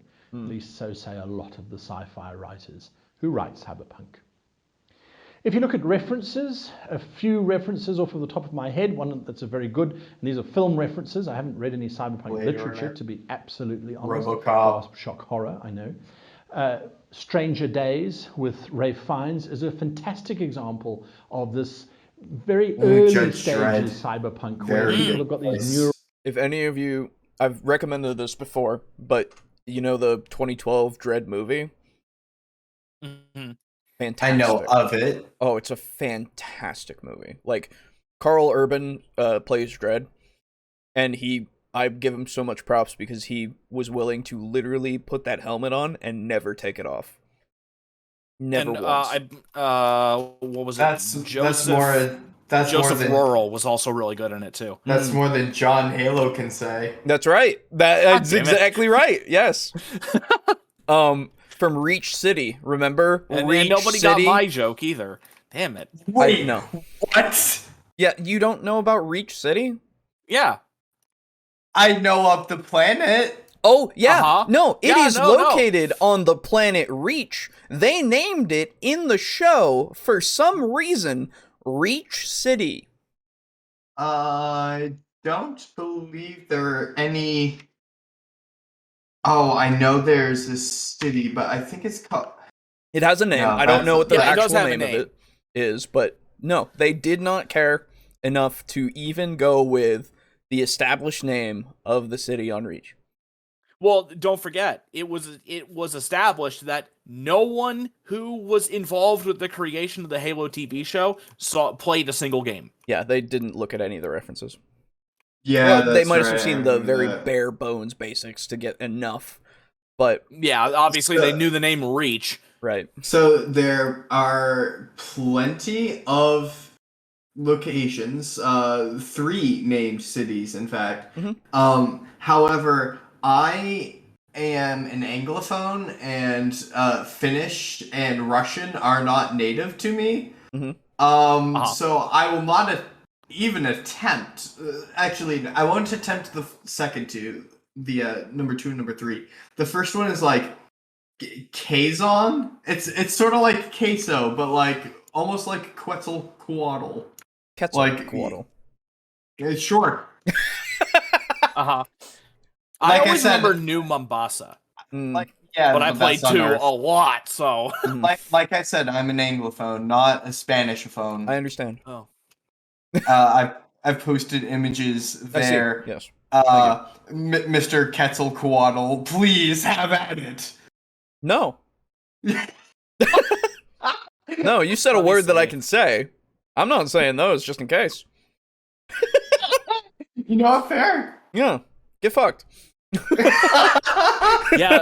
Yeah, Quazon, Palhaza, and Seofok. There you go. Seofok firing See, range. This is what I can rely It's- for Boo. This is what I can rely on. It's Palhazah and Shaofak. You mean Seofok? That's right. Palhaza? And Shaofak Faringranga. Anyway, Ugh. I also see, hey baby, want to learn about nerdy shit? That's right. That's Aiden every time. You know what though? No wonder he's single. In defense of that, it is a great excuse to be able to like hold her hand to be like, oh no, like this. Ugh. Disgusting. Oh, Aiden touched hand a woman. holding. Yeah. You disgust me, sir. I'm a degenerate. Absolutely disgusting. Disgusting. Hey, You call yourself a tabletop role playing game player? Hey, We don't touch women. Hey, you know what? Here's how you count to 4 in binary. And like you literally, it's just like flipping someone off. Yep. Nice. Like 1 is a thumbs up, 2 is just your index, 3 is like you're doing finger guns, and 4 is like you're flipping someone off. There you go. Nice. You've all learned something today. I'll forget it tomorrow. Yes. I've already forgotten. I'm surprised you haven't forgotten it right now. Sorry, it's dwelling there because we have it still on topic. Anyway. Allow them to see others' dreams. We're getting there with virtual reality faster than you can think. Then, of course, there's the Blade Runner, the pinnacle of cyberpunk. We've got things like The Expanse, which, although is sci-fi, we haven't seen any aliens yet. Well, at least not in season 1. But it's no. I mean, so if it's literally, I think The Expanse is in space, right? Yeah, I believe so, yeah. So, like, I wouldn't call it cyberpunk. It's not. I thought they'd literally do space travel. Alejo, as I recall, back in college, Okay. you, me, and some mutual friends of ours all watched Westworld, didn't we? Yes, we watched Westworld for a little bit. Yeah. The first season, the good season. The first season. The only season that exists in my mind, yes. Would you consider Westworld cyberpunk? Yes. Because it's Western, but it's very clearly a tourist attraction. Yes, exactly. That's why I would say yes, it is. It is a place literally of excess for them that is created specifically to make any of the rich people have any fantasy they want. You can ride around on androids that are so much like horses you don't know whether they're androids or horses. Yep. Commit wanton violence and blow the heads off of robots. Mm-hmm. Sounds great. The first season of that show was great. That is the only season that exists. Oh, okay. What's Dragon Ball GT? What's that? I don't. I've never heard of it. Never heard of her. What? Aiden, did you see that in the chat? Oh, JR Sonic, what a burn! That's fair, JR Sonic. What happened? I didn't. I'm not even in the chat. biggest surprise about Aiden is he actually got a woman attracted to him. Oh my god! Such a burn, dude! Yikes! That's true. That won't even fight it. It's all about humans and the world that these humans live in. Judge Dredd is another example of this very harsh world, although these are not examples of hacking kind of films, and there are plenty of them out there as well. The Matrix is another example of cyberpunk, believe it or not. Even though it is this weird space, it's still this dark world, and if you look at when Neo wakes up, it's this grey, stormy environment. Go figure. So cyberpunk is a really interesting place to play, and as long as you don't make it too computer orientated, focus on those mysteries, focus on following the trail. That word irks me. Orientated. Yeah. Yeah. Oh, it's oriented, isn't it? Yeah, oriented. Yeah. I don't. It's the Queen's English. That's my ATM machine. That's fair. Akira is one of my favorite cyberpunk stories, I must say. I've heard of it. I've never looked into it. I've seen Yeah. a lot of covers of like the art, Hmm. but From one place to another place, focus on lifting the characters out of the mud into this white world, from the white world back down into the dark swamps, the sewers of humanity. I hope this has been helpful in some small way on how to roleplay in the setting of Cyberpunk. Not really. You're kind of just that like discussing button, what hit the that setting has in it. I think it's helpful if you've never heard of cyberpunk before. yes. ever. Yeah. Which is fair. Some people will have never heard of it, so it has that in value. But it's fine, right? Overall, Yeah. it's fine. I don't think there's anything too special so far. subscribe button, leave your comments below, and keep sending in questions. We've got lots to get through, which is fantastic. Oh, If you have any other thoughts on cyberpunk or on literature that we could look at that would help us, let us know. Sharing is caring, or some such nonsense like that. Off their next time, hands. happy gaming. That's right. And I'm gonna stop it before it does the fucking huge ass annoying loudness. Cool. Cut off their hands and replace them with cyberware. Yes. True. And then cut those hands off. True. Mmm. Looked up what Akira is. Goddamn, he has a big forehead. Yeah. Yep. He sure fucking does. Cool. Well, that took us a couple hours. Yep. Most of it was just me playing Republic Commando. That's right. That was most of the time. And yeah, I mean, hopefully that helped with illuminating, I guess, even with our examples in our conversation as well of the cyberpunk setting, and some stuff that you can do for it. Alejo, do you have any familiarity with the anime Megalobox? Never heard of it before in my life. Damn. Sorry. You're a weeb. Who is a weeb? I've heard of it, yes, but I haven't seen it. There you go. You can rely on Boo for that. Yeah. I would say that is also sufficiently cyberpunk. I'll get you a photo, Alejo, so Thank you. at least you can know. I will look at it for a moment. Yes, be sure to Yes. get him a Polaroid. Yes, please. I need a Polaroid picture of it personally. Sent to Yes. Okay. Sent to his you fax can machine. you can you can expect that in 4 to 6 weeks. Thank you. Okay. I find wow, it's been a long time. Oh, I've seen that design before. Okay.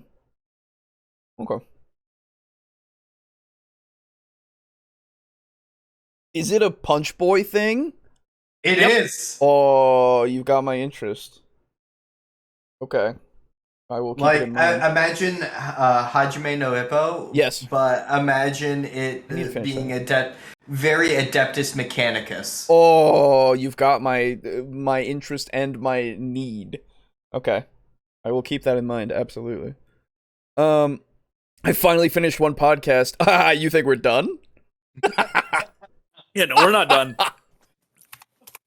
This person. It's not done until I beat Republic Commando. That's right. Because I'm almost there. I did not We're hear on the what last level, I think. Yeah. I did not hear what I did not already know just saying for that video anyway. That's fair. I can finally die in peace. No!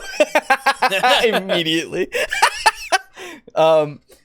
So There, Sonic's gonna hit the close tab button and he's gonna find it grayed out because That's right. I've already dived in and hacked him. that's right. It's a Punch Boy thing. I heard of the show. There you go. Cool. Punch Boy things are awesome. I love Punch Boys, Punch Girls, fucking punching in general. It's great. Oh, yeah. Anyway, so I think this is a good point to talk about a couple of things. Now, I'm going to start with our personal thing that is not the Patreon. Oh, In fact, The dice. the why dice. would we talk about anything that isn't the Patreon? Well, That What's the point? I I am know. rolling them in my hand right now, and I Well. hope you can hear. Thank you. So No, hold on. Let me get my noise canceling off. No, I heard him. I'll get you background noise. Don't worry. We're going with this bit, and you can't tell me no. Oh, that's in my ears. Stop, please. So, hey, we have dice. Hello. Oh my god. If you didn't know that, where have you been? That's crazy. I'm going to show you our dice really quick here. Where is our? There it is. These are our dice. If you dice is life, that's right. So, are you interested in dice? Well, have I got a thing for you? We have sets of dice for sale now. They are actually for sale. I have made the little thing, and I'm hoping that it works. So, we will hopefully get to the point, if anybody would like to, you can go over to our website that we have had for a long time, if you did not know. There will be a link in the description. It'll say, buy our dice. It'll take you to the support us page of our website, and if you scroll all the way down to the bottom here, you see our custom dice. 100 sets left. We only have 100 set of dice of these dice to available for purchase. Each one will come with a little dice bag that it will be put inside, and I will put them in the mail once I have, envelopes and your address and such. The hope is that if you buy them through this, it will charge you, and it will send me, hopefully, the information that I need to send them to you. They are $25 free shipping because the shipping is included, and they will go to you regardless of if you are in the US or out of state. This is not like I'm covering the charge regardless if it's out of the US, because it is a lot more expensive to do international shipping, but I don't care. That's fine. So there are those who would say that by making you scroll to the bottom of the page that we have hidden the dice from you, the people. The people. You could say that. I wouldn't. But don't. Yeah, don't do that. Please be quiet. That's right. We'll give you a 10% discount on the dice if you keep I this will. hush No, hush. that's not true. That's $2.50 from my pocket to yours. That's how are you going to do that? All right. I have no idea. There you go. I'm hoping no one takes this seriously. It's not a legitimate offer, but imagine having money to buy what you want. Well, it is available there for you until we run out of all 100 sets of dice. However long that may take years. Who fucking knows? If you want them, go get them. It doesn't matter. They will be there until they are gone, and then they are gone. Maybe we'll do more dice in the future, potentially, but for now, this is all we got. You are able to go buy it. If you would like, you can go buy it. That way you can have our custom little thing that is literally a testament of the fact that we have made the show and it has been successful enough to make this a possibility. Right? These things are in the world now. They exist. Yes. It is fucking insane, but it's awesome. I have mine right here. I am looking at mine. They are very nice. They are very easy to read, and they roll pretty well. And at some point, I'll make a little promotional video, hopefully soon, with quotes. Have no nat ones review them. And you know what? I should. Cross promotion. That's right. I do have a quote from him and from you, in fact. I do. To put into that video. You do. Yes, you and I also do. But yeah, so that is that bit of promotion. It's the one that I will shamelessly promote because this is an achievement for all of us as well as the channel itself and all of you guys out there who have gotten us to this point, right? Like, it's something to be celebrated regardless of if you guys buy it or not. They exist, and that's something that I think is awesome. So that being said, if you do want to support us, damn it, this means that you have more sets of dice than I do. That's right. Guys, please buy the dice. I can't stand having one of my friends having more dice than me. That's fair. So if you want to help us in future potentially create other projects of this scale, there is a way Give to us your do money. so. You could give us your money. That is through the Patreon over at patreon.com/tabletalkdnd. Again, this is not an obligation. This is an option. This is there. not an option. This is a threat. That is not true.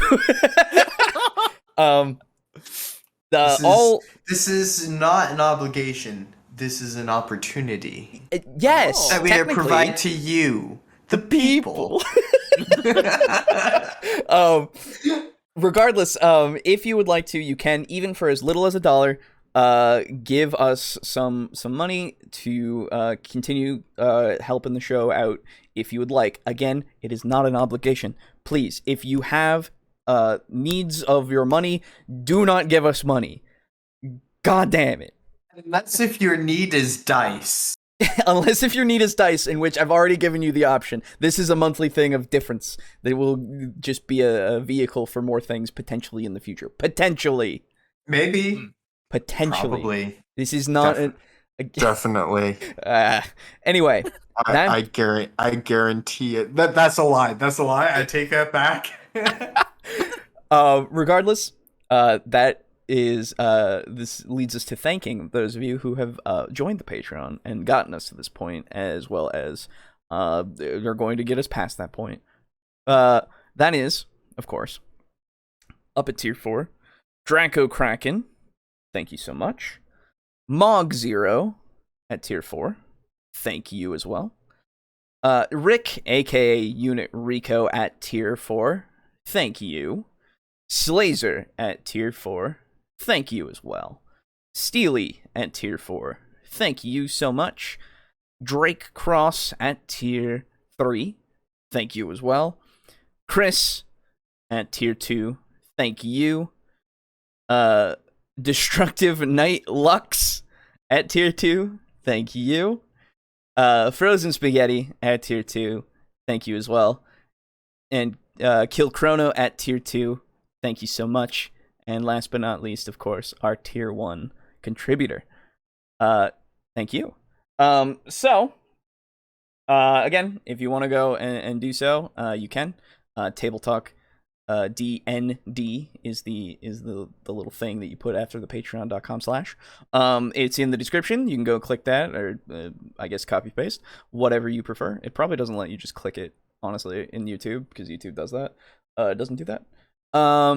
And of course, obviously, there's also the TableTalk logo on t-shirts and other things over at TeePublic that you can go do. In fact, for another 3 hours, a day and 3 hours, as of our stream right now, it has a sale for $14 for that logo on a t-shirt. That's neat. Instead of $22. Very cool. If you would like, again, you don't have to if you don't want to. And last but not least, we have the partnership with Humble Bundle. Of course, everybody knows it at this point. Everybody loves it. Humble Bundle is a great site where you can help charity, as well as getting some cool ass games and supporting us. We support through your purchases through the link in the description. Anything that you purchase on the site will allow you to support us, as well as Tabletop Alliance, who is also linked in the description, that you can go learn about their charity work. So go do that if you would like to. There is, I would recommend the Black Library audiobooks for Warhammer stuff. Ooh. There are 8 days left on that bundle right now. I actually would like to get that probably later, because I need more things to listen to. So, yeah. God damn it! I keep posting Megalobox I see that. pictures and gifs, hoping to distract Alejo, and it has not worked thus That's far. right. And I'm kind of dying. I'm sorry for you and your loss. You don't sound very sorry. Not really. No, I lied to you. Okay. Oh my god. That's right. Well, you pulled a bamboozle. I did do that. So all of those things are at your disposal. Oh, I feel like an idiot and a fool. You I should. feel like someone who wouldn't donate to us on Patreon. that's fair. Oh my You God. wouldn't.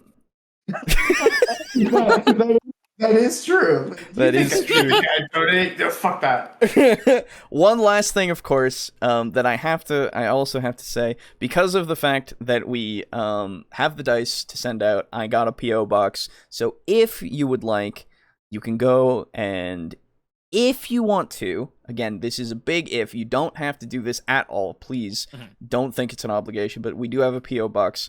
You can address things to TableTalk, Discussion, and Discourse. 380 West Main Street, number 14, Wytheville, VA 24382, and it'll be in the description as well. And you can send that stuff along. If you want, you can put a little after the Table Talk stuff. You can put like in the parentheses, me, Aiden, Boo. If you want something to go specifically to somebody, that way I can send it forward without opening it. If that's what you would like, that's an option. But regardless, I will be monitoring that PO box every now and again, and if we get anything, I will maybe do a little thing on the show itself of an unboxing it with like a webcam or something, just with my hands and having it right there, potentially. Just because if you do send something, you deserve some acknowledgement of what it is and all that kind of stuff, right? That's just like that's the least we can do, obviously. And you sent it if you did send it, so like, why wouldn't we? But again, please don't consider it an obligation. It is just an option as well. A lot of things to talk about these days in the shill talk and shoutouts. I might forget every now and again, because there's too many things now. There's too many. That's a lot. But regardless, a lot of things we need to beg for money for. What? It's not now. Anyway, so that's that. We can get back to talking about Cyberpunk, and I assume, Aiden, you only found that one video.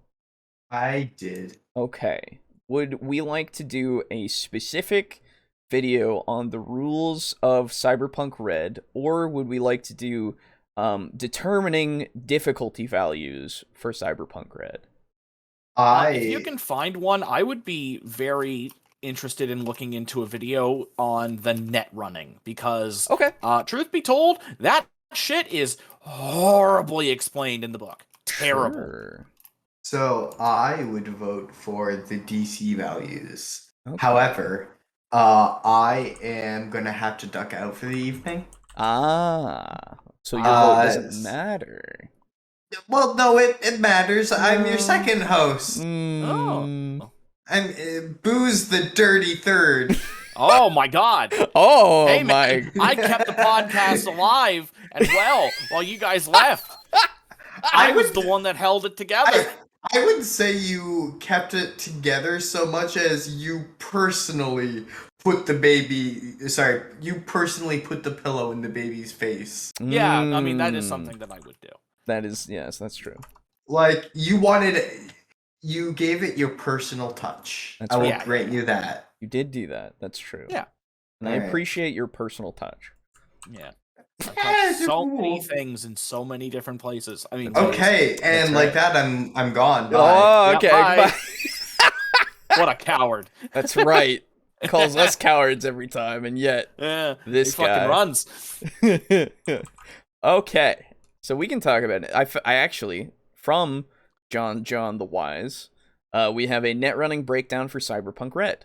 Oh, thank God! So I would love to, and this works because it's the same channel. So, well, that's loud. Because this shit is terrible. I remember always hearing that the Netrunning in Cyberpunk 2020 was really bad because essentially when you do Netrunning, you have to basically run two encounters, one for the Netrunner and one for the I remember that as well. People.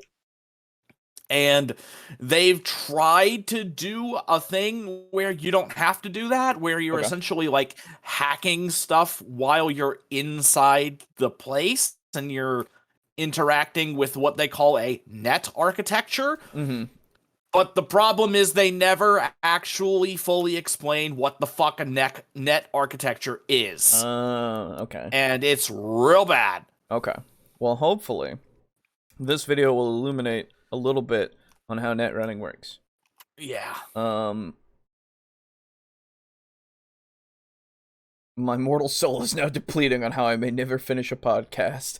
You'll finish. Don't worry. We're only gonna take this video is what 15 minutes. It'll be another 2 hours. Don't worry about it. Yeah. Also, I saw that you said, "Oh shit, I forgot to clip the whole boo playing thing." Well, good.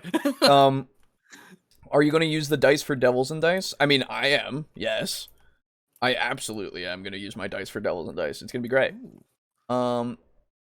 I don't know if I'm going to use mine. I'm not sure. That's fair. I think I might use it if because I've got like my DM dice that I use. Yeah. I'll probably use it for the next game that I get to play in. Absolutely. Yeah, that's fair. Cool Ass Games is life as well. For Humble, I assume? Yes. And right, No Net Ones should get on this. That's right. I did send him a thing of dice too, because he's if you don't know, he's a prominent member, in fact, of our Devils and Dice campaign. Yeah. Oh, you should go watch it. We've got 50 sessions of it up. Yeah. And Anyway. maybe we'll play again this Thursday. We don't actually know yet. That's right. I will be all right though. Okay. So, anyway.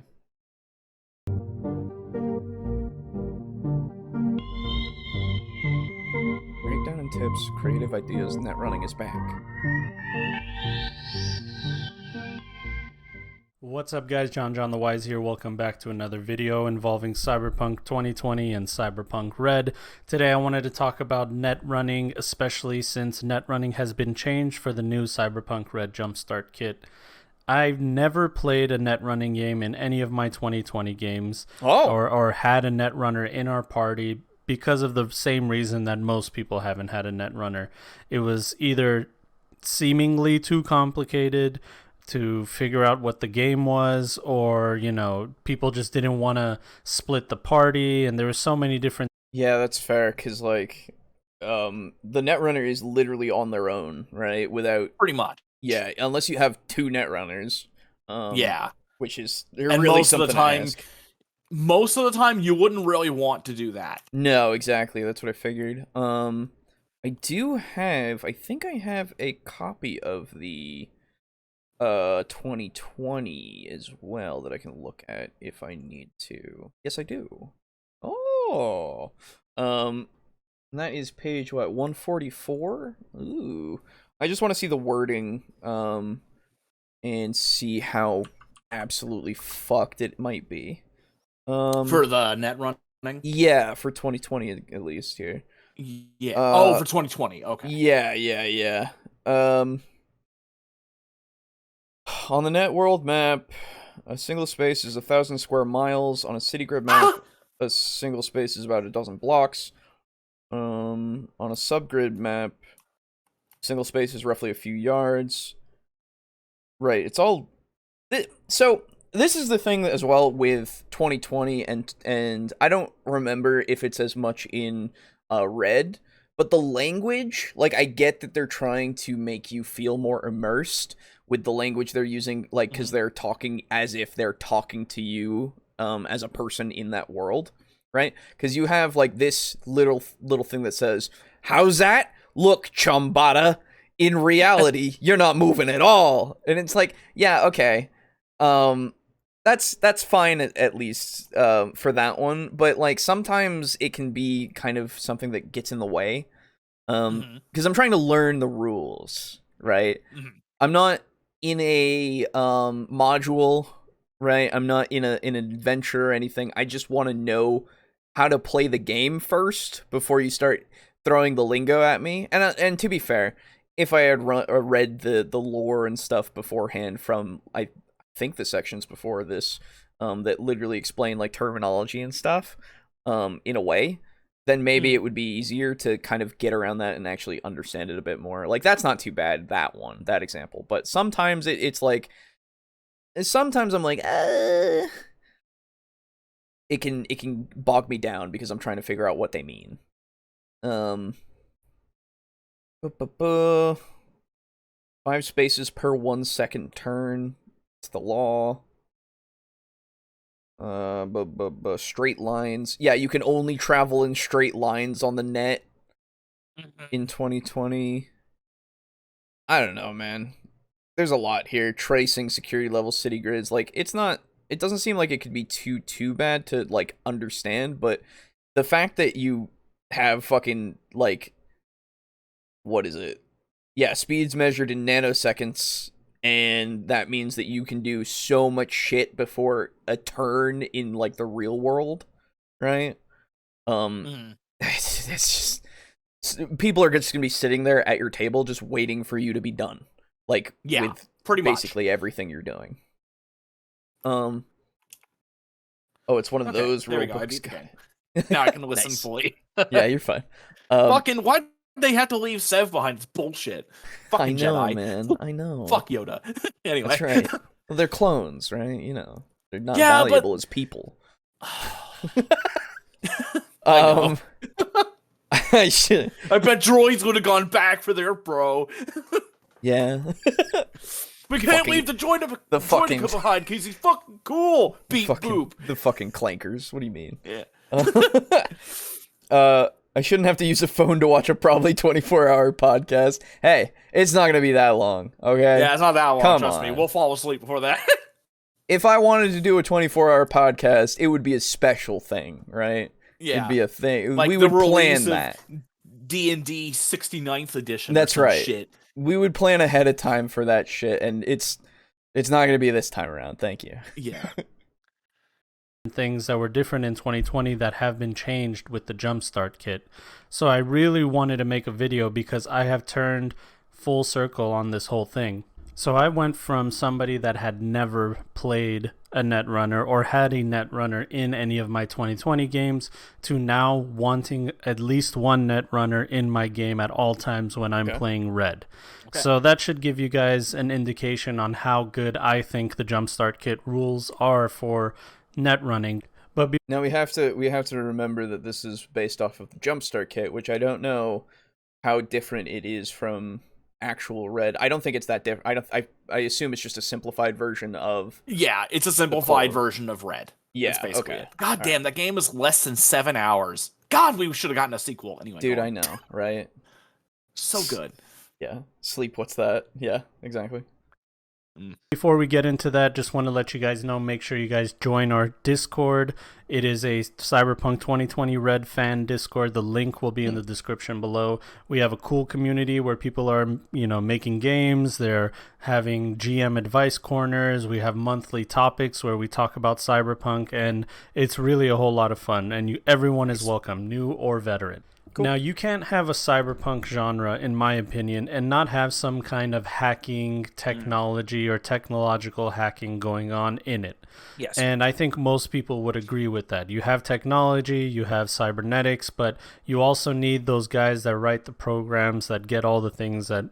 Yeah, I was going to say, it's inherent. There's no reason why you... Like, if it is cyberpunk the genre, you can't not do that. Yeah, you have to Because- have something like that. There's no way around the fact, like, you can't have this technology without there being a programmer of some sort. Mm-hmm. That's just how technology kind of works a lot of the time with machines and such, right? Mm-hmm. If we didn't have that in there, I don't know where we are, right? Like, I don't know what the setting is because it doesn't make sense at all. Well, it can make sense but it doesn't usually work in a futuristic setting. Yeah. Yeah, in a fantasy setting, you can always have like, oh man, this is like ancient technology. We don't True. know how it works, that True. kind of shit. Yeah. The precursors made it. We don't, Absolutely. Yeah, you're right.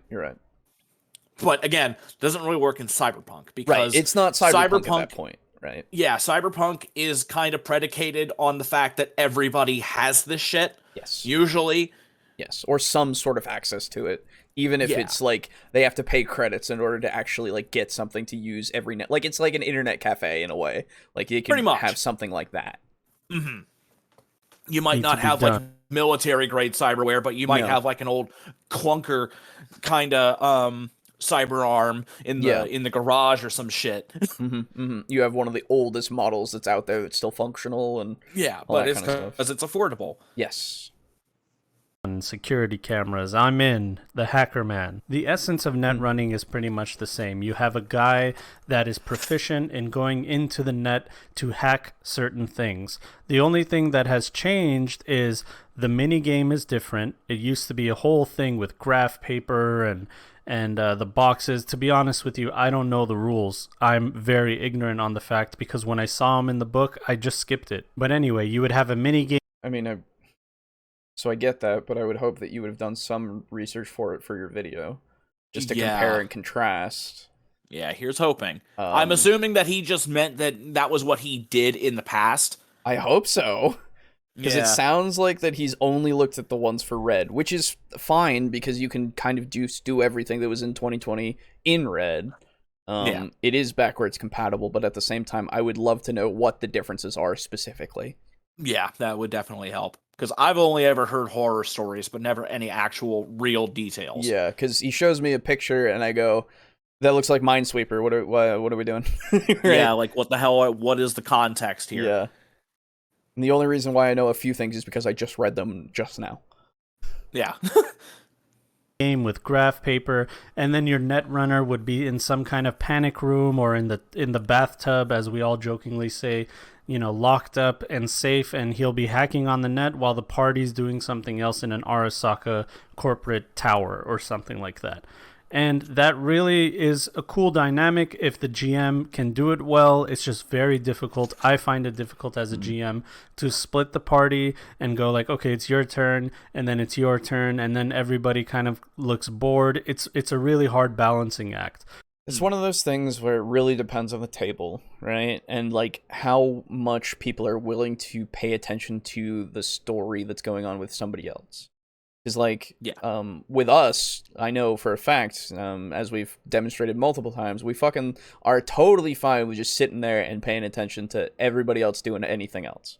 Yeah, pretty much, because we're interested in it. Exactly. We have that investment. We can get invested in this kind of stuff. Like it's theater as well as being an active participant, really. So we are very lucky that we all have that. Like, exactly. All four of us. And I know, like, there are some times where I can understand that with, like, in other groups, you can totally have it where people are, like, they start to, nod off every now and then, and I understand that. It's just one of those things where, you as the GM absolutely have to make it so that it's interesting, and make it so that it's appealing, and that's hard to do, absolutely, because some people aren't going to be interested in what other people are, just inherently. It's just a thing. I'm not saying it's impossible. I'm just saying I'm not good enough to do it. So if you're like me and don't want to complicate things, you probably skipped the net running in Cyberpunk 2020. So in Cyberpunk Red, what they've decided is the net is no longer what it used to be. You can't just sign into the net and hack somebody's social media profile from where you're sitting, because in between you and them, there's an infinite minefield of black ice programs, which we'll get into later. But these are programs that can kill you for real. So if you die in the net, you die for real. Now in Red, it's just too dangerous to do that. You can't be in your bathtub, in your apartment, in your panic room, hacking an Arasaka tower. You actually have to be near it. You have to be near a control node that you can be able to hack and then get into the system. Okay, I like that, because it becomes less of a leave the guy there. You have to bring him with you to get him to the point where he can now access the thing. Yes, right? I have no issue with that. That seems great. I like that as a concept, because it just means that no one is literally just sitting at home and just going, ha-ha! On their own, because honestly, like, why wouldn't they in the original rules? If that was the case that you could do that, I don't know. But if that was the case that you could do that, then you would never leave. I think an easy way to get around that, like that plot hole, because obviously, I can hack anybody from my basement. Why would I ever leave my basement? I'm completely safe. Tracking. Absolutely. Oh, there's It'd be 100 as ways. simple as just saying, it's like, oh, if you fuck up, you got a tracking program, Yes. and they'll follow you back to your house, and then you're fucking dead. Absolutely. There's ways to get around it, but I also just like it's one of those questions where you just go, why the fuck, right? Like Yeah. what? Like it seems so like that is a possibility, but that seems minuscule in a way, right? Yes. So. Yeah. So what this basically does is it puts the Netrunner in the action with the players. So what they did with the Netrunner is they broke it down into 2 categories: net actions and meat space actions. Meat space is the world that we're in. You can move and you can shoot. So you can only do 1 meat space action if you're going to hack the net. The second thing you can do is hack the net, or net running. When you're doing net running, you have a certain amount of actions according to your interface level. That's how many actions you can take while you are net running. Right. So 1 meat space and however many actions in your net running, that's how many you can do. You can decide that you don't want to hack and you just want to move and shoot. You can do that too, but if you do that, you cannot hack the net. Okay. Yeah, I mean that. So something that's important is I don't know if you've read much about the character creation in Cyberpunk. I don't recall much. I did read it, but I don't recall much at the moment. Okay.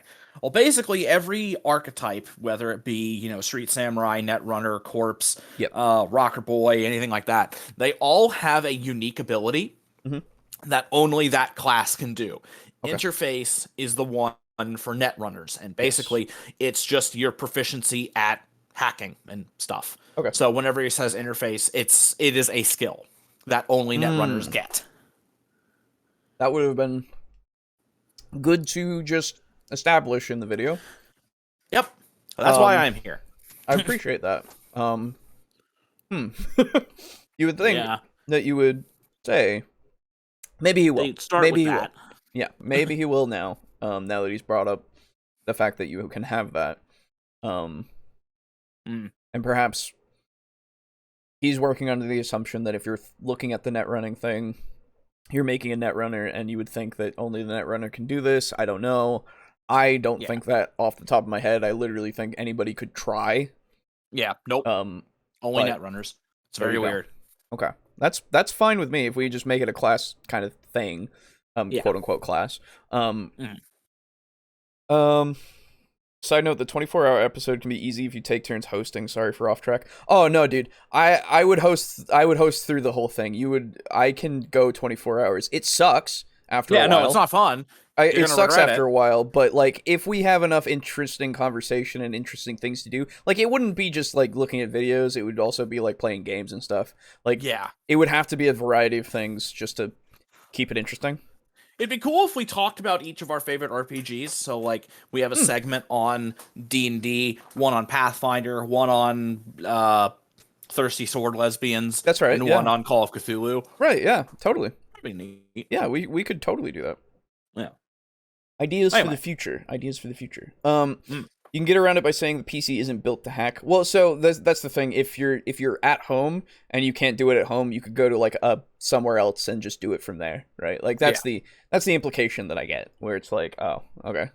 Well, it's not so much that I hope he gets into net architectures, because that's the big thing here. Yeah. I what I mean is for 2020 back in that system where it sounds like you could just do it from anywhere. And also, he kind of explained the whole why you can't hack remotely. Would you like some context for that, or do you not care?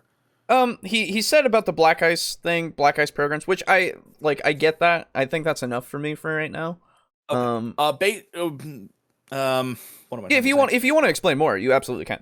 You're fine. Oh no, I won't go into super detail, but suffice it to say, the old internet basically got destroyed by a guy.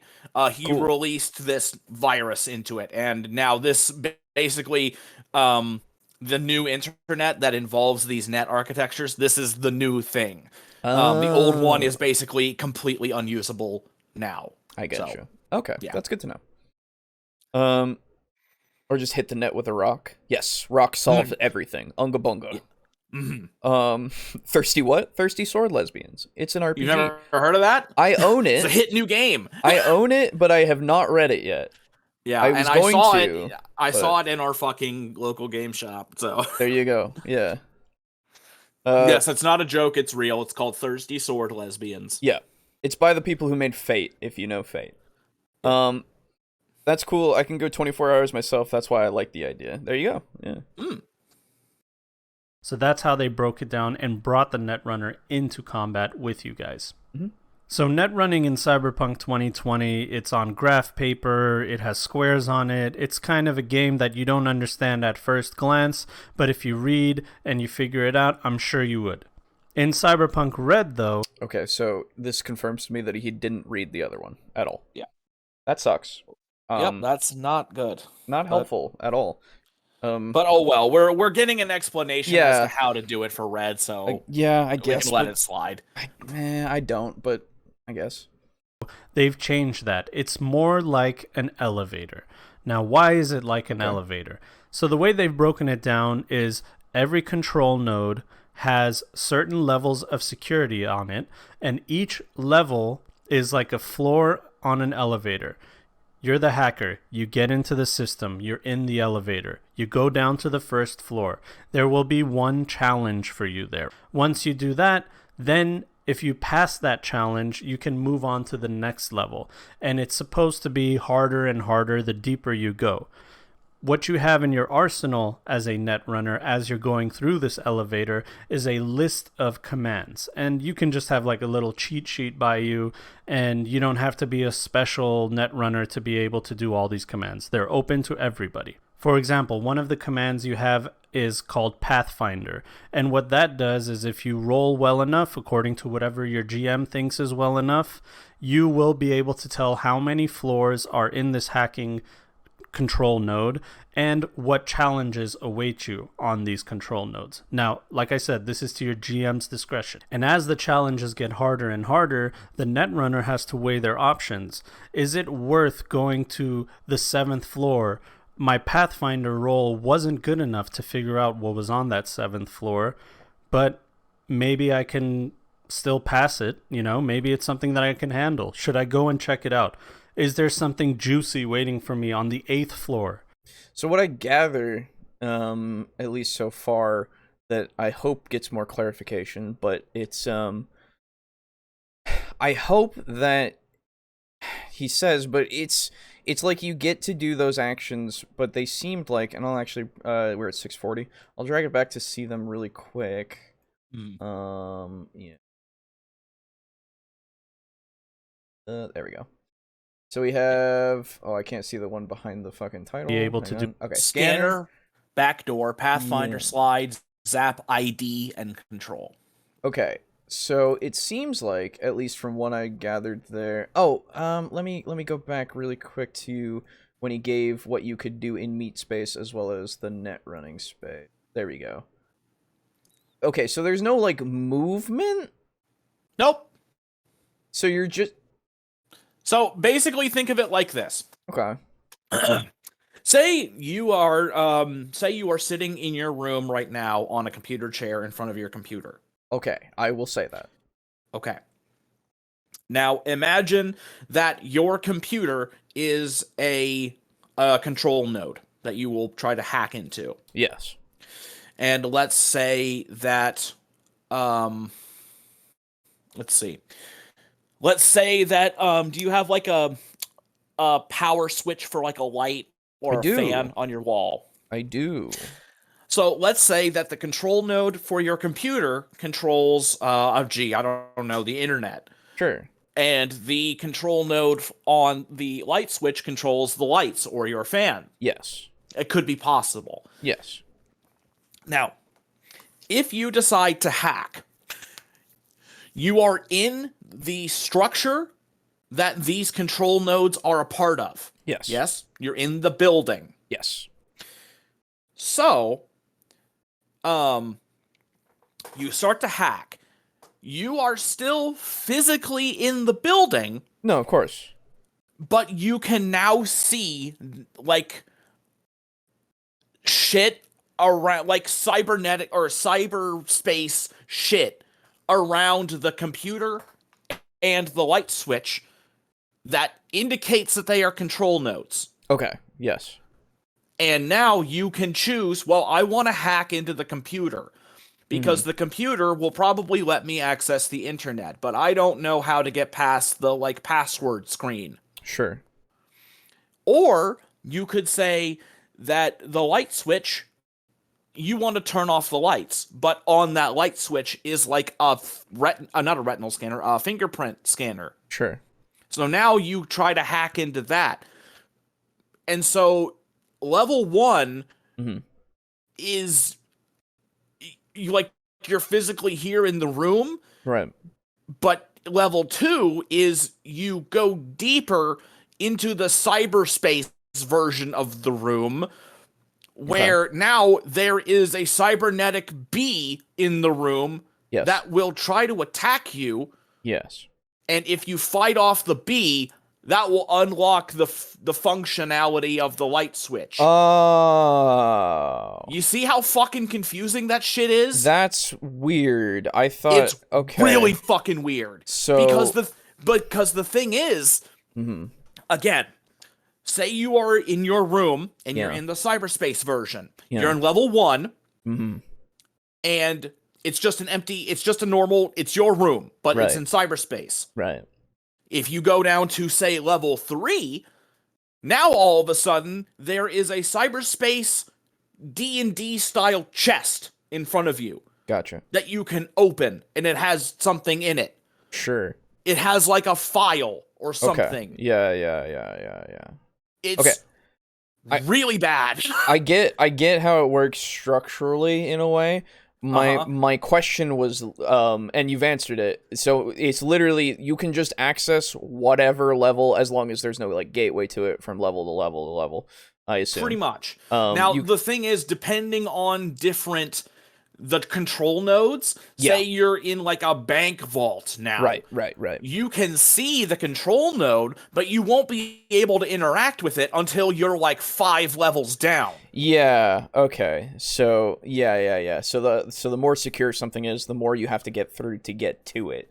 Yes, for that and because those levels, the GM decides like, well, there's a black ice thing in there, and there's another thing that you have to hack through to get through. Yes. And then you see my issue was the navigation from level to level. That was where I was getting hung up because so basically when you complete a task on the level, you can choose to go a level down. Okay, yeah, gotcha. So, like, level 1, there's nothing. Level 2, there's a bee. Kill the bee, now you can go to level 3. Right, and I assume you kill the bee, you can access whatever is at level 2.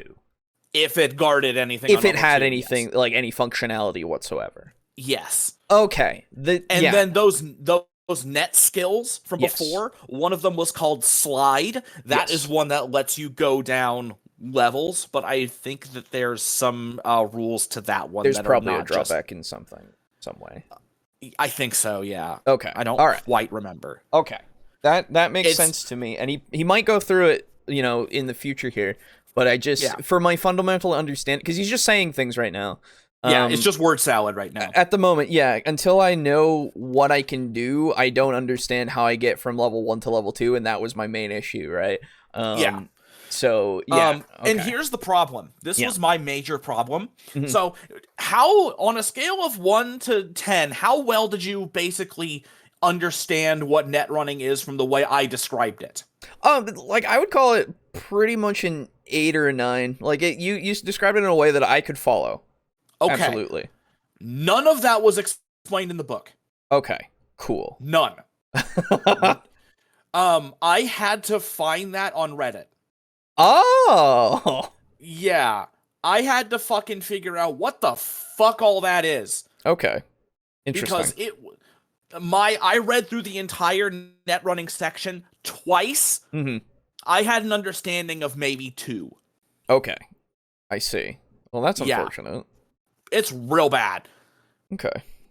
So anyway, let's continue. Right. Well, I just want to read It looks easy when you put it in chart form. Yes, it looks easy, but it's not as easy as it sounds, or it looks. Yeah.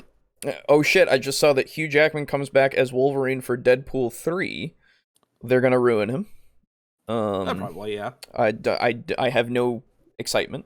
They're probably gonna ruin Deadpool as well. In Deadpool 3, because it's owned by Disney now and not just its own thing. Oh God, yeah. They own Fox, yeah. Deadpool rocks. Yes, Deadpool 1 is the only one I've seen, and apparently Deadpool 2 is also okay as far as I heard. Deadpool 2 is pretty good. There you go. It is okay. There you go. The way Boo is saying it, this I can follow along pretty well. About a 9 for me. There you go. Okay, that's good. Yeah. Okay, so let's see if he gives us anything that will be in that kind of structure. Yeah. Is the risk worth the reward? Or do you have better options? That's something a netrunner can try to figure out with their party. Now that you basically understand how netrunning is, you might not understand exactly the numbers of it, but you get how it's done.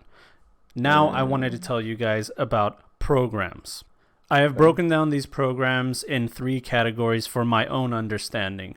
I call one attack programs, the other defense programs, and then there are support programs. So we're moving on with the assumption that we understand where we're at this point, and without your explanation, I probably would not have understood where we were. Yeah. So you're welcome. So yeah, that's the thing, right? It's I'm slowly now like trying to like from somebody who doesn't know, and I'm looking at this video as that person. I'm like, I understand that these things exist. I don't know how to do them. I guess the programs that you're going to talk about hopefully will give the person that doesn't know anything like something, a little bit of context. I fucking hope so. Yeah, because he didn't even say that if you do something for like a level, you can progress down to another level. He was just talking about there are levels, you can do things on each level. Yeah, that's it. That's what he said, and I'm like, okay. Yeah. Thank you. Let's start with defense programs. In the game, they're called Black Ice programs. These Black Ice... Oh, I thought we were going to talk about what netrunners can do, not what is available out there, like, that you can encounter. Okay, never mind. Yeah, right? What the fuck? We didn't even... Okay, yeah, sure. Yeah. Maybe he'll bring it back. Maybe. I fucking hope so. Yeah. It seems like, so far, it seems like we haven't laid the groundwork for this to work fundamentally as an understanding, right? Yeah, no. Boo might as well just tell us the rest himself. Yes, exactly, right? Like, it doesn't... Yeah. So far, I'm like, can we double back here? Can we go back, like, 6 minutes so that you can explain how the fuck, like, what the fuck we're doing? Yeah, right? For fuck's sake. By themselves within the net according to whatever its creator has given its avatar. The example in the Jumpstart kit is called a Hellhound, and it looks like a giant murderous hellhound. Cool. The thing about these Black Ice programs is you have to defeat them to continue on to the challenges, so they'll be guarding a floor. If these black... Okay, see, now we're here. Good. Yeah. Okay. See, now we're getting back to it slightly. Yeah, this is the thing where it's like, in your explanation of the levels and stuff, you could have included that this was a thing, and then you could have gone into more detail afterwards. Just do a broad summary.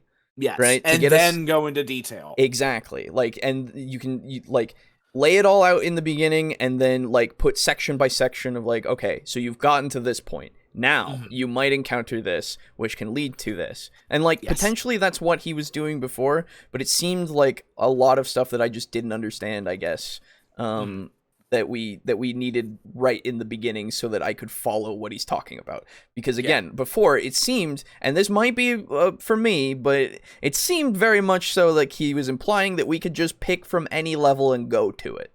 And I was like, oh, that doesn't seem right to me, but okay. Yeah, not really. Right, exactly. If I remember correctly, the ability slide, or command, or whatever you want to call it, I think that can let you skip a floor, or 2, or 3, or something. But the problem is there's a downside to it, and honestly, I don't even remember what it is. I hope he goes into those things. Hope so. Because I can grab my book, I have it, but I really don't want to look at that section. Right, exactly. Like, it's we don't need anything outside of it right now. Like, I hope that the video will explain. Right? Yeah. That's the point of the video. Black Ice programs kill you in the net, then you die in real life. So how do you defeat defense programs? With attack programs. That's crazy. The example in the Jumpstart kit is called the Ban Hammer, and it's this giant hammer that does extra damage to hellhounds. Attack programs are a netrunner's arsenal of weaponry. Now, the third and last programs are support programs. These are programs that have special rules that can help you survive or give you an edge while you are net running. One of the examples in the book is called Flak. If you're attacked by a Black Ice program, it negates the damage. There's another one that can increase your speed stat, and with that, you'll be able to be more elusive while you're in the net. So those are the three types of programs. Okay. Attack, defense. See, I assume that there are more stats that actually do matter than just speed. Just hellhounds? No, that I'm fine with him saying, like, this is an example. There are hellhounds as a there defense are program. more different kinds of attack. Yeah, there's more Black Eyes. He's literally just going from the Jumpstart kit, which is a beginner's like box basically on Cyberpunk Red, and like absolutely fair to use that as the example because you only need one example of like this is what it's like, right? That's fine. But see, now here's the other thing that you might not have it might not have entered your head when he said that. Okay. But don't forget that while you're hacking, you are in cyberspace at the same time as you being in meat space. Yes. So, if you have boosted speed, how the fuck does that actually translate? Do you have like a cyber ghost that's moving around the room while you're also physically in the real world shooting at people? That is a and good how question. exactly what the fuck, how do you dodge Black Ice? Right. Again, do you have a cyber ghost? That's what I'm wondering is if we have an avatar that's running around while we're like standing there. But so I would have to assume then you can still fucking shoot and do that's what I'm stuff saying. It's so fucking crazy. I have to assume in order for this to make sense. Now, I don't know if this is the case, but I have to assume that you have an avatar that you are controlling, like, in your mind, right? That you can dedicate some part of your consciousness to doing stuff.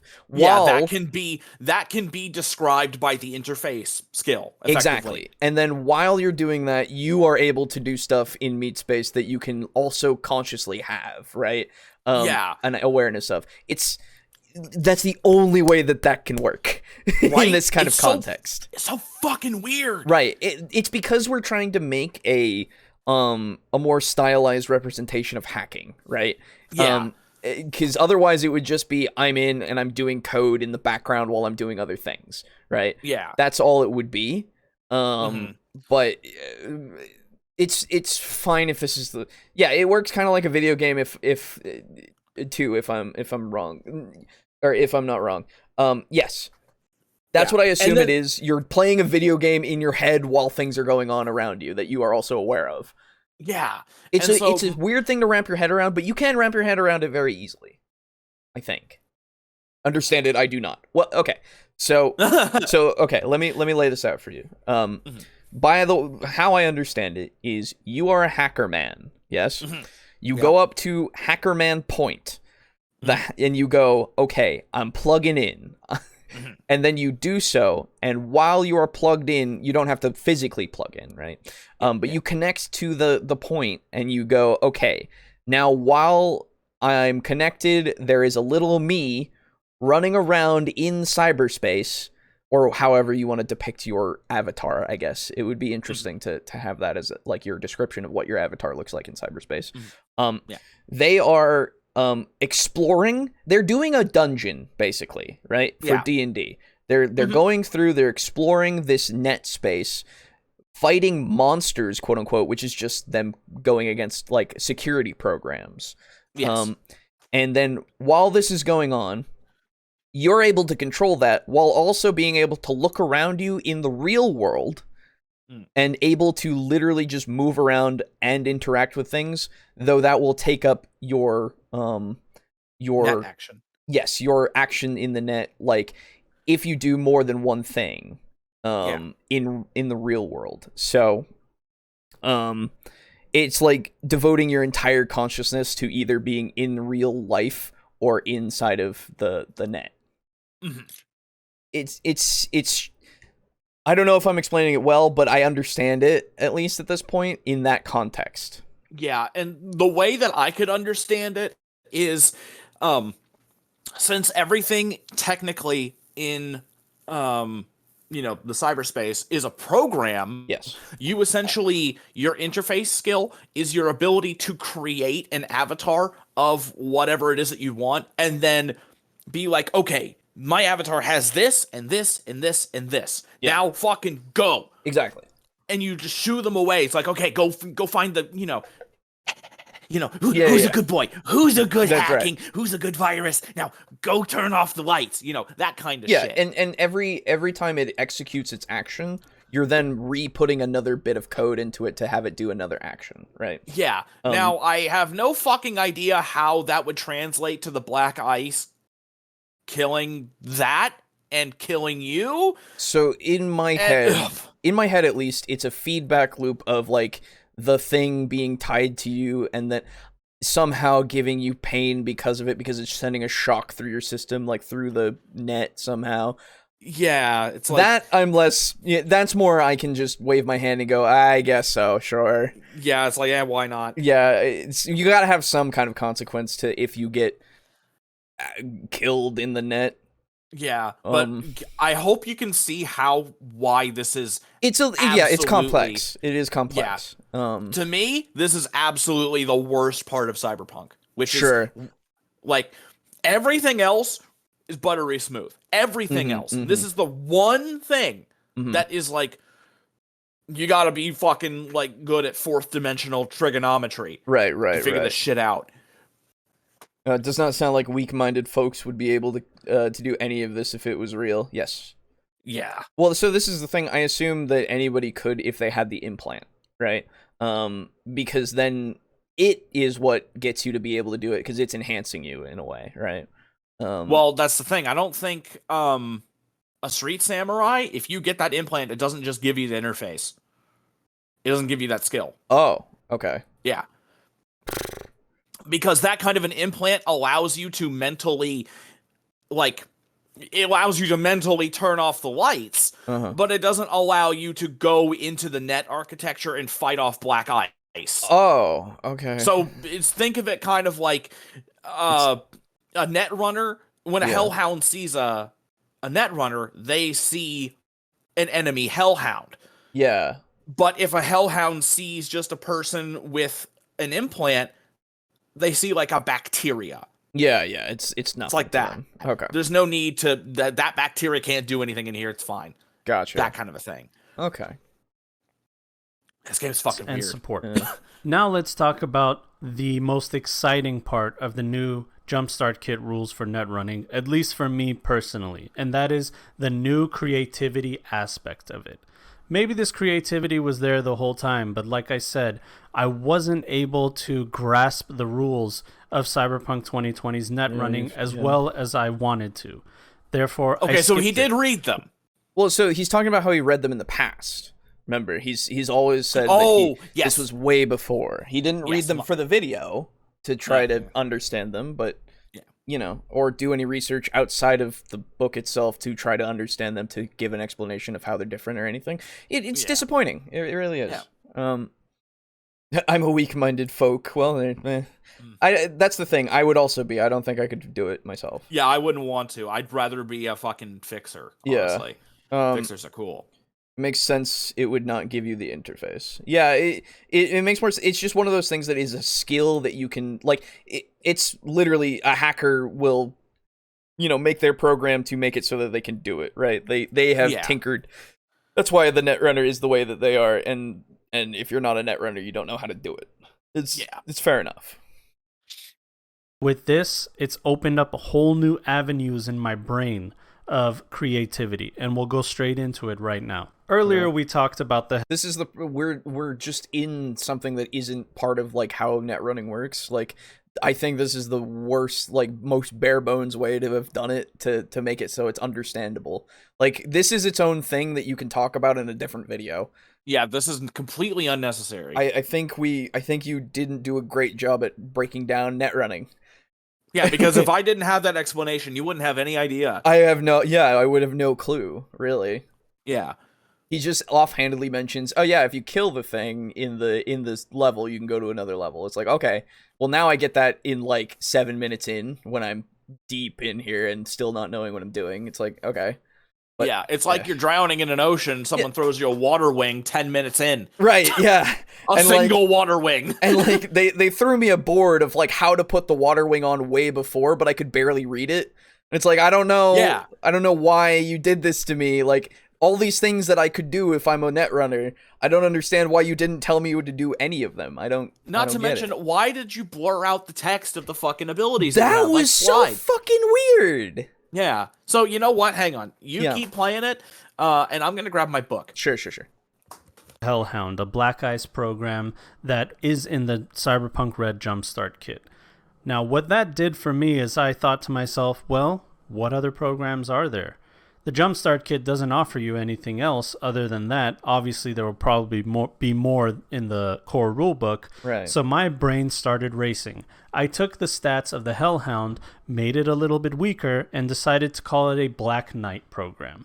I took the stats of the Hellhound, made it a little bit stronger, and decided to call it a Cerberus Black Ice program. Now, I can't just name it and give it its stats. I have to give it a backstory too.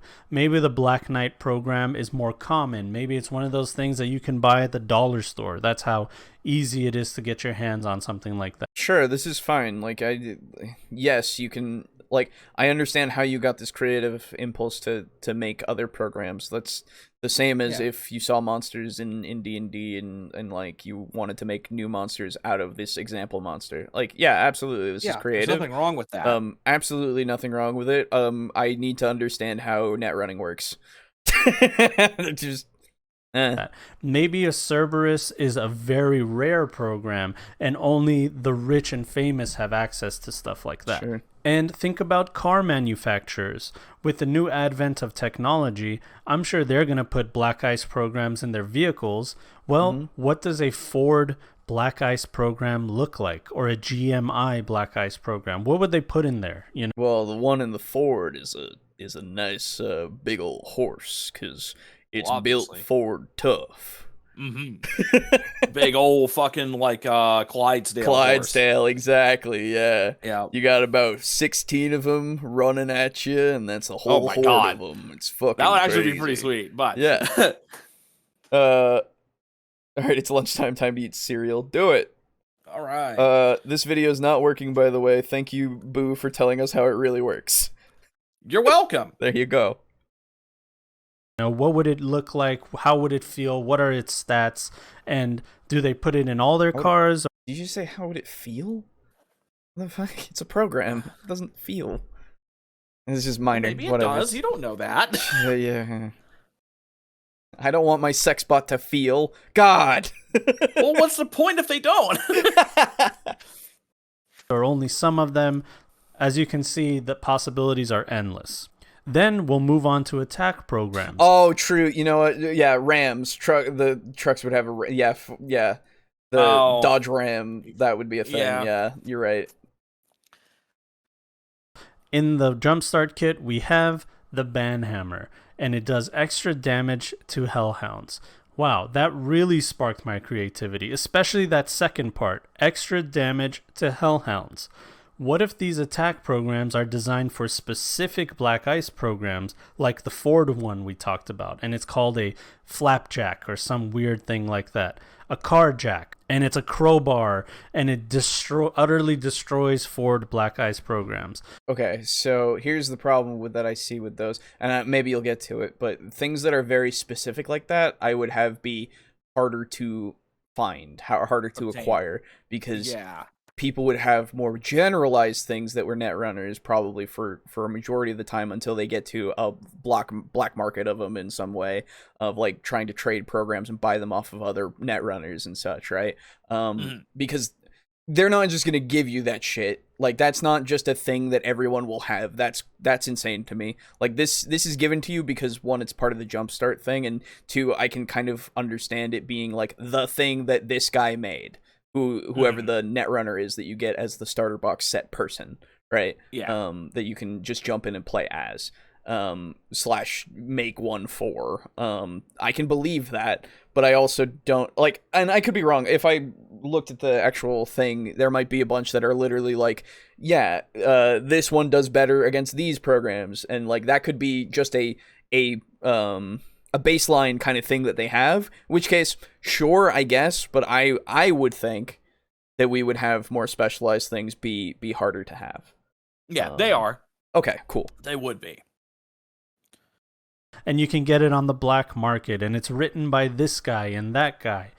The possibilities for that are endless.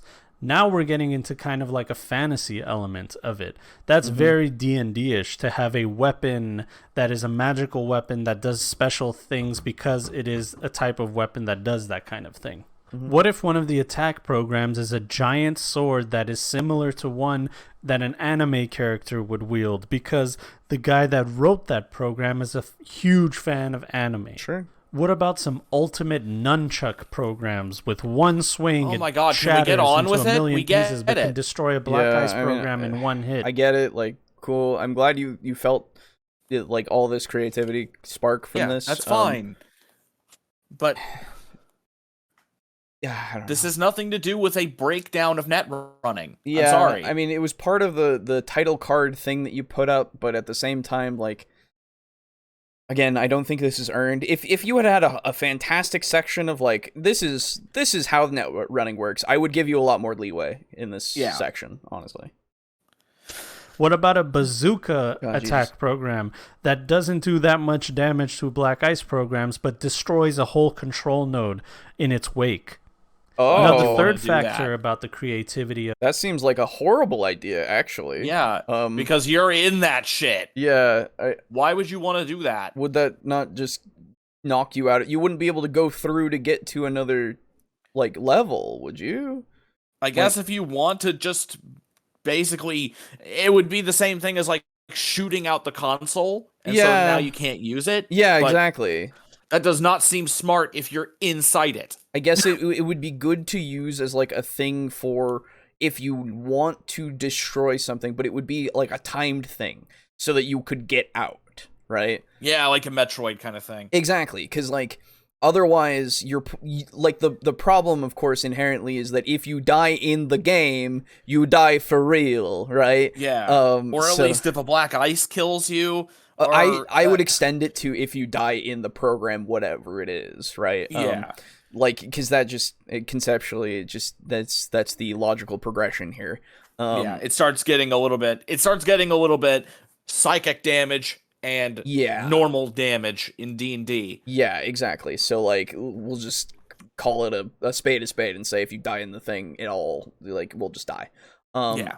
And then it's like, okay, so then why the fuck would I make something that is like right next to me that I could just blow up and then not have time potentially to get out? Like that's a bad idea. Mm-hmm. Good that you're creative. Bad idea. Yeah. of this whole net running thing is the notoriety of it. We touched on it a little bit earlier, but who are writing these programs? I'm sure if you're a net runner and you come into a control node and you see a giant blue dragon, you know, oh my god, it's so-and-so's blue dragon. Sure. And he's That'd be the cool. most feared programmer in the world. And here I am, I'm facing his Black Ice program. I better turn and run because there's no way I'm going to get past this. That's the type of notoriety you can have. That's the type of notoriety. Man, I wish that you had explained that was an option that I could do, because I assumed, I guess, that you just unplug or something, but I also don't know if that's a thing you can do with some Black Ice programs or not. Like, I don't Wouldn't that be nice to know? I don't know. I would assume... Anyway. Let's see. To be fair, he's working off of little materials, so I guess there's a degree that I can give him for leeway, but at the same time, Yeah. he hasn't explained much, so working on. Your net runner in your game can have your NPCs, your big bad guys, all of those things. And then there's the net runners that are known for creating attack programs that just annihilate Black Ice programs. And then they have competition with people that are writing Black Ice programs. There's going to that'd be be cool. names, there's going to be notoriety, infamy, all that is present with net running in Red. Now, the only other things that I would say quickly about net running in Red is, number one, it's easier to understand for other players that are not net runners. I was going to say, this is easier for the Jumpstart kit. I don't know if necessarily it's the same one-to-one to understand in the core rulebook. Let's just put that out there, because I'm not familiar with the wording of the Jumpstart kit. It's not. Okay, well, there you go. Yeah, it's not. Apparently it was easy for him, so good for him. Yeah. You just show them exactly the layout of it. They can see that it's just an interface role on everything that you're doing, and there's some strategy involved to it. So they can help, they can chip in, and even if your netrunner is doing their own hacking thing on the side, they can be involved with it. They don't have to sit on the sidelines because they don't understand what's going on. The other thing I would tell you guys about is something that I ran into personally in my games is net running outside of combat. We know what the rules are for combat, but what if you're not in a combat situation and you can calmly hack? Then what are the dangers that can happen there? What I usually like to do is whenever my netrunner has done their actions, I do some kind of random encounter. Maybe a guard is coming down the hallway and the other players have to help them with a distraction or something that they can do so the netrunner can continue hacking. Sure, that's absolutely a possibility. Or you could just have it be the threat of death in the cyberspace. Yeah. I mean, you can do many things if you want to vary up a situation. It's just like if you want to, in outside of combat, you have to then realize if you want to make it so that it is the focus is literally just on this like hack until it's over, because it's so technically fast, right? Mm-hmm. I don't know if it's slower now because of how things work in Red. But I could imagine that it could be something that we just can go through, and like if you want to do the black ice thing still, you can, or it depends on if you have it so that outside of a combat situation or something, you make it so that it's more lackadaisical in a way, right? Yeah. And I can see it also being like, if you fail this, you could make it so a combat situation could happen. So it raises the intensity and makes everybody else like now pay more attention to what's happening for the netrunner and actually get invested in that if you want that additional kind of thing, right? Mm-hmm. I've actually tried peanut butter with cereal before. I've done that too. Peanut butter's good. Peanut butter is life, bro, all the way. Yes. Let's move on to the topic, video dude, right? Yeah. I'm sorry, did he say much about combat or did I black out? No, he said there was a program that you could use and that's about it. Yeah. I've got my book and I can explain it once we finish up with Yeah, this I was going to say, I just want to outline that he has just said that this is a thing you can do. He said there's some actions that you can take, but I also don't know what those actions entail. Like specifically, because he gave us the list, but he didn't give us any of the text.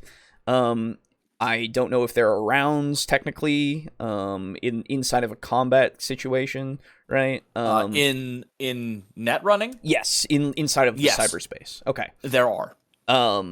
It makes sense that there would be. I wouldn't know that from this video. Yeah. Yeah. Sorry, my bad.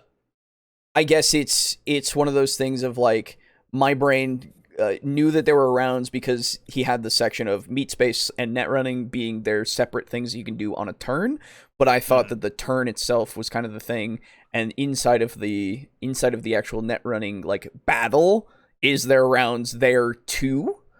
We'll get to it basically. But yeah, there's a lot of things that I wouldn't know from the video is what I'm getting at. You can throw obstacles like that at them and not have to worry about how many actions they have within a certain amount of time. Thank you guys so much for watching the video. I hope it was helpful to you guys, and I hope it has changed your mind about having net running in your game. The Cyberpunk Red Jumpstart Kit is for sale. It's on DriveThruRPG and PDF form forever, and you'll be able to get it somehow in some print fashion as well if you go to Artel Sorian's website. I highly recommend that you guys get the Cyberpunk Red Jumpstart Kit, even if it's just for the net running rules. They're really well done, and it's changed my game completely. I can't play 2020 without the red hacking in it somehow, some way now. I have to have it. Well, we'll see you guys. Well, yeah, because you literally refuse to learn the other system, so yeah. Yeah. Guys, next time on the next video, make sure you join the Discord. Make sure you follow me on Twitter at JohnJohnTheWise, and make sure you listen to the podcast of the Dark Future with the Dark Future and I that we've been doing. It's available on iTunes, and you can get it at the Dark Future's YouTube as well. All right, guys, thank you so much. We'll see you next time. Bye. But yeah, sorry, the video was not really helpful. No, it honestly, like, so I got if you watch that video without me, it wouldn't have explained anything. Yes, I got some context for some things, but not a lot to link it all together is my issue. So essentially, if you tried to net run using just this video as a guide, you wouldn't be able to do a damn thing. No, you wouldn't know what the fuck you're doing. Yeah. So I can explain some stuff now that I'm looking at the book, if you would like me to. I would love to know what I can do as a net runner. Okay. So, doing things in the net. Being a net runner isn't easy. To survive, you'll have to have mastery over your toolkit, so read closely. You've got your meet actions and net actions. Right. So, on your turn, you can either take a meet action or as many net actions at your interface the net runner roll ability allows. No matter which one you choose, you will still get to take a meet action. Or a move action, apologies. Oh, okay. So no matter what, you can still take a move action. That's good. So your interface rank 1 to 3, you've got 2 net actions. 4 to 6, you've got 3. 7 to 9, you got 4. And at rank 10, you've got 5 net actions. That's it. Okay. So list of net actions. Jack in / out. So enter or safely leave a net architecture when you are within 6 meters / yards of an access point. Gotcha. Typically, a wall between you and the access point will block this action, so you can't jack into something in the next room. You have to actually be within, if you leave a net architecture without jacking out first, you'll be in a world of pain. Oh, good to know. Yes. Use interface ability. Let's see. All but one interface ability requires the use of at least 1 net action. So, okay. We'll go into that a little bit later. You can activate or deactivate one of your programs. Mm-hmm. And then miscellaneous, which is basically anything that doesn't fall under, the purview of the other ones. Right.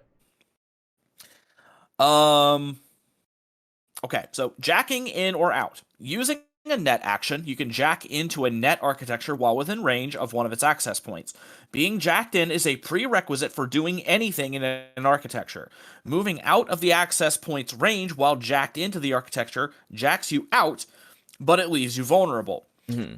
You suffer the effect of all remaining enemy black ice you've encountered, but not de-resed, which is a whole other, which is a thing. Okay, Yeah. so sorry. So if I jack out and there's a lot of black ice, they will still hurt me.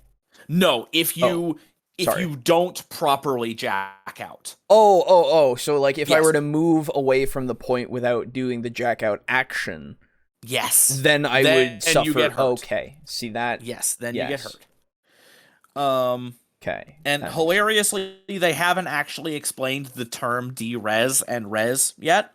Okay. Well, that's just a thing, I guess. Yep, that's just a thing for right now. Okay. And this is verbatim from the book. Don't forget. Yeah. No, I'm with you. It is much safer to use a net action. Oh, by the way, since you have it on a PDF, I do. Yes. Oh, that's true. Right now, I am on page 198.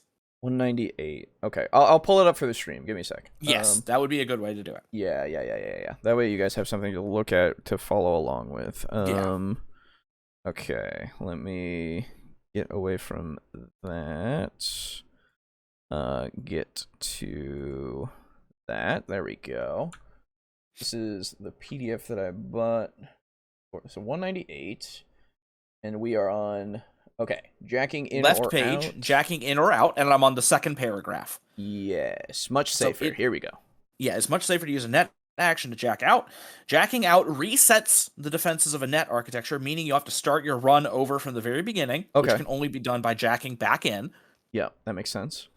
All your programs leave the architecture when you jack out, and if you Right. want to have a permanent effect on the architecture, you have to reach the bottom level to leave a virus behind. Oh, that's something that's neat to know. Yes, that is neat. Okay. So actually, if you go back to page 196, I apologize. Virtuality goggles Yes. on the Okay. left page. Yep. Since you're actually moving in the real world, you will no longer jack your optic nerves into the net like they did before the time of the Red. If you did it like the old school way, you'd be stumbling around, blah, blah, blah, blah, blah. You use virtuality goggles, headsets to project cyberspace imagery over the world. You'll be seeing and hearing things like black ice, while your buddies won't be seeing anything. Right. But it also means you won't trip over the door sill when you sneak into the secret biolab. Okay. So that's So how you you're can- doing it now. That's how you're actually seeing what's going on.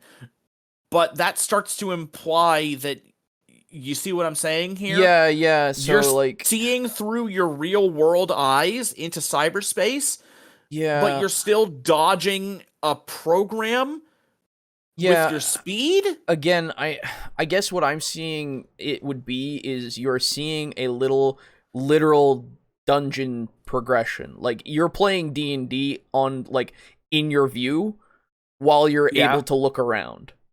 Like that's what I see now. Okay, you know what? That's a much better way to do it. It's like a heads-up display, and you have like a window open. Yes. Okay, that's much better, actually. That makes sense to me. That's the only way it makes sense to me in my brain, because otherwise you would be physically moving around and that wouldn't make any sense to me. Right? Exactly. It's Okay. fucking, yeah. Yeah, so I that's what I think. It's just a window that you can see that's like, oh, this is what's happening. Like you're looking at you know those old fucking games where like you it's like a dungeon crawler but first person in that Like kind of boomer way. shooter? Yeah, kind of yeah, that but thing? like legitimately just a dungeon crawler like Oh! Like uh, Ultima? like Legend of Grimrock and yeah, and I Okay. think Ultima did one as well. Maybe. One of them. Yeah. The one where you're in the sewers for the whole game. Basically. Probably, yeah. But like that's what I'm seeing is happening in that window. Okay. And like you're issuing out commands to it like you're playing a fucking like RPG basically. Okay, that actually helps me a lot. There you go. So, back to 198. Yes. You've got your interface abilities. Yes. And these are the scanner, backdoor, ID, Pathfinder, those things. Okay.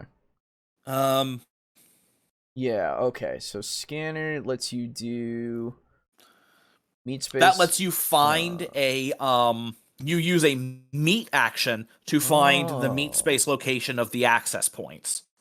Oh, okay. Yeah. Yet it's an interface ability. Weird. Okay. Yes. Sure. Yeah, it's dude, I don't Sure. backdoor? Yeah.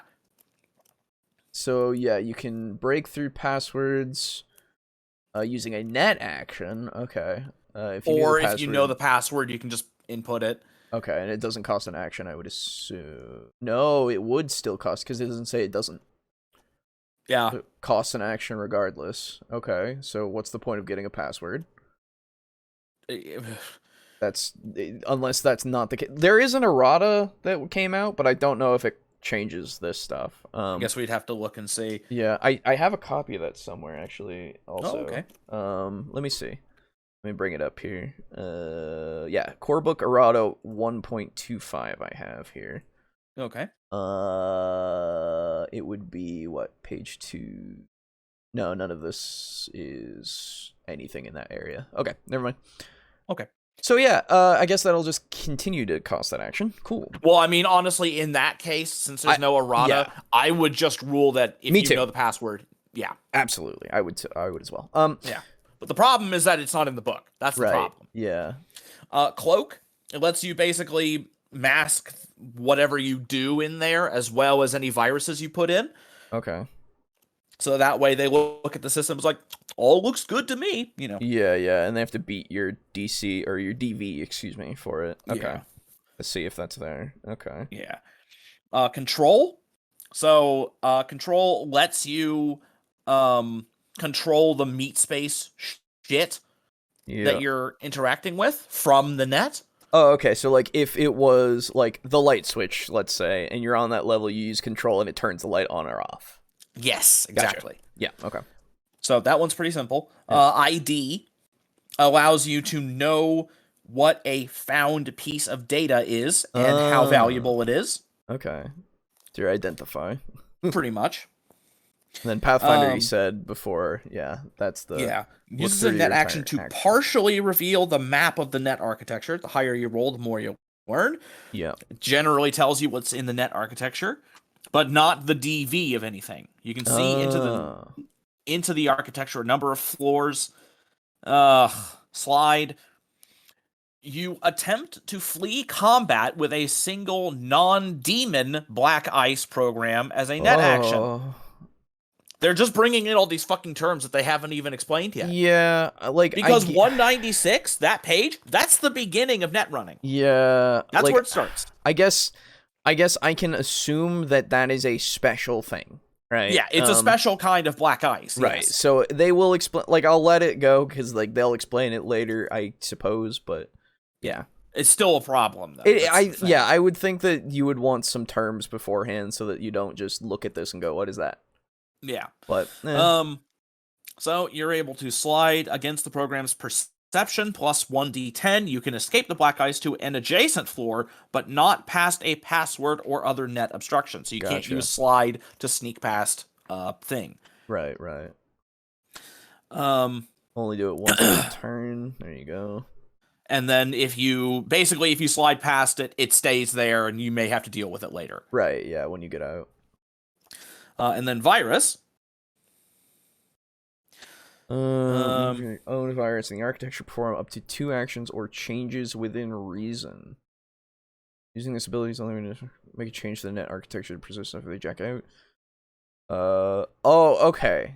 Okay, yeah. So this is... Okay, yeah, I get you. So this is how you are able to... Like, if you left the virus in the control node, you could have it then, like, turn the light on and off anytime you want. You know, yes. Just that's because you left that there. Gotcha. Mm-hmm. Yeah, so basically it is a persistent command that you can then manipulate. Right, and until they find it, then, like, you could cloak it so it stays there. Does the cloak... Let me actually go up to cloak again. Does the cloak last, like, forever? By forever, I mean until it's found. Yeah. If you do not use the cloak ability before jacking out, another netrunner can automatically discover what actions you took upon using Pathfinder. Sure. Okay, so that's so it looks like... Yeah. Okay, so if anybody uses Pathfinder on it, and they go and they roll above the DV when you created it, they will find it. Okay, so it does stay until... it. Okay, that's good to know. Yeah. Neat. So it happens... it stays that way until someone finds it. Yeah. Okay, cool. And then you've got Zap. Mm-hmm. It lets you make an attack as a net action against a program or an enemy netrunner. Yep. Okay. And then you've got the formula for how much damage it takes.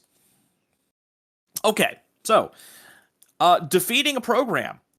A program is de-resed when it is lowered to 1 or 0 res hit points. But that doesn't remove... Okay. I don't know what the fuck res is. I don't remember if that's explained. It's literally, like, right there, that just means that's your hit points inside of the net. Okay. Like. So if you go immediately to the next page, it starts going into all that. So we'll talk about that once we go. Oh, okay. Anyway. Yeah. So a program is dead or destroyed or defeated... Christ, is defeated when it reaches 0 hit points, but it does not remove it from your deck or the net architecture. Oh. It's still running. Okay. It's just been hobbled to the point of uselessness. Then it would stop running? Yeah. Oh, no, okay. The effect has been removed. So it is there, but it cannot do anything until you heal it. Yeah, in order to get it back to full res and operating condition, you have to spend 2 net actions. 1 to deactivate it, and 1 to activate it again. Okay, yeah, so it's like... you gotta reboot it. Yeah, exactly. To me, it's literally your code has hit that line of, like, encountering the error, you have to reset the thing to make it go again. Yeah, okay. Yeah. Okay. Gotcha. Attack programs are an exception when they are activated when using an attack. Okay.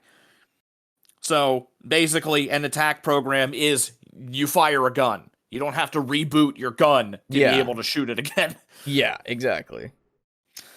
Unless the program was destroyed, in which case it is completely erased, and you will need to buy a new one. You don't need to hold a funeral, but you could. Okay, I so like. yeah, it's a program. That's dumb. Why would you do that? But yeah. But you Okay, could. so this makes the distinction that being destroyed is different than being resed or deresed, excuse me. Yeah. Okay. All right. That's easy enough to understand that destroyed means it's fucking gone. Yeah, it's deleted. That's fine. That's how I would do it. I would say have deleted. Yeah. defeated and deleted. Yeah. That's what I would have gone with, but whatever. It's fine. Anyway, as Timothy said, the book could use a second draft. yeah. I mean, I think this it is really good. This is over a bunch of drafts. I have to admit, like, you have to think that this is a bunch of drafts. That's fair enough because there's enough in here that's good that it would be like, yeah, there's several drafts in this, but this section needs another one. Yeah. I would argue. Anyway. Let's see. Okay, so programs. The tools Netrunner uses to fight, protect, and explore an electronic realm. Activating or deactivating is a net action. Each program loaded onto your cyber deck can only be activated once per meat space round. Okay. Which is effectively the same thing as a net action round. But this makes it feel like it's not. Right? Okay. I guess. Oh no, I think. Okay, wait. So the way that I can make sense of that at least is that you can do all of your net actions, and then your net round is over technically, right? Yes. And you still have your movement from your meat space, that you can do, because you can do that every time, unless you do 2 meat space actions, which would be move and something else. Yeah. So that means that once you hit the end of your turn, basically, you can do that thing again. So I don't know why we have to specify it being the meat space round in particular, because it's your entire turn regardless, right? I'm willing to bet that the reason for this wording is because of attack programs, because the single action of using them are they deactivate. Yeah. So you activate them and they deactivate. You can't do the same attack program twice with your multiple net actions. Okay. Yeah. If your net action is fire gun. Yeah, I feel like the easiest way to do it is just you can use the program once per turn.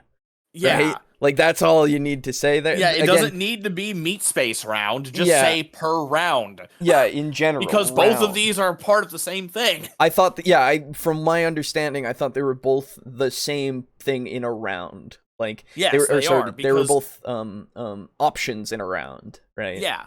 So like that's just confusing. All right. Yeah, it's not. It's anyway. A program that is currently activated cannot be activated again until it is deactivated. Yes. Which makes sense. Yes, that's you fair can enough. run multiple copies of the same program on your cyber deck if you wish to get around this limitation, and their effects will stack if they are run simultaneously. Unless otherwise mentioned. Okay, yeah, so that's fair enough. If you take in like 6 copies of fucking sniffer program, right? Yeah, and I don't know, and it will, and you just run all 6 of them at the same time. Yeah, they'll all run. You can't activate and they one all after the stack. other. Yeah, but like you can't just go one sniffer. Okay, let's go once, twice, 3 times in the same round. Yeah, no, I get that. Okay. Fair enough. Yeah, that makes sense. Yeah. Uninstalling or installing a program takes an hour, which is fine. Okay, sure, yeah. Although, Jesus Christ, that's some shit-ass internet. Yeah, man. And then, if you turn the page, you start getting actual shit here. Actual rules. Programs. And numbers. Yep. Okay, so there... Why did he... I guess I would have to look at the jumpstart thing, but did it not give booster, defender, and attacker as the things? Because these are the class names for. Do I have a copy of the jumpstart? I need to know now. Yeah, I because do when have a he copy went- of it. Oh boy. Oh, I'm so good at this thing of like. Okay. Oh, my entire fucking file system has decided to freeze. Oh, there we go. So, Who knows what the fuck page is going to be on in there?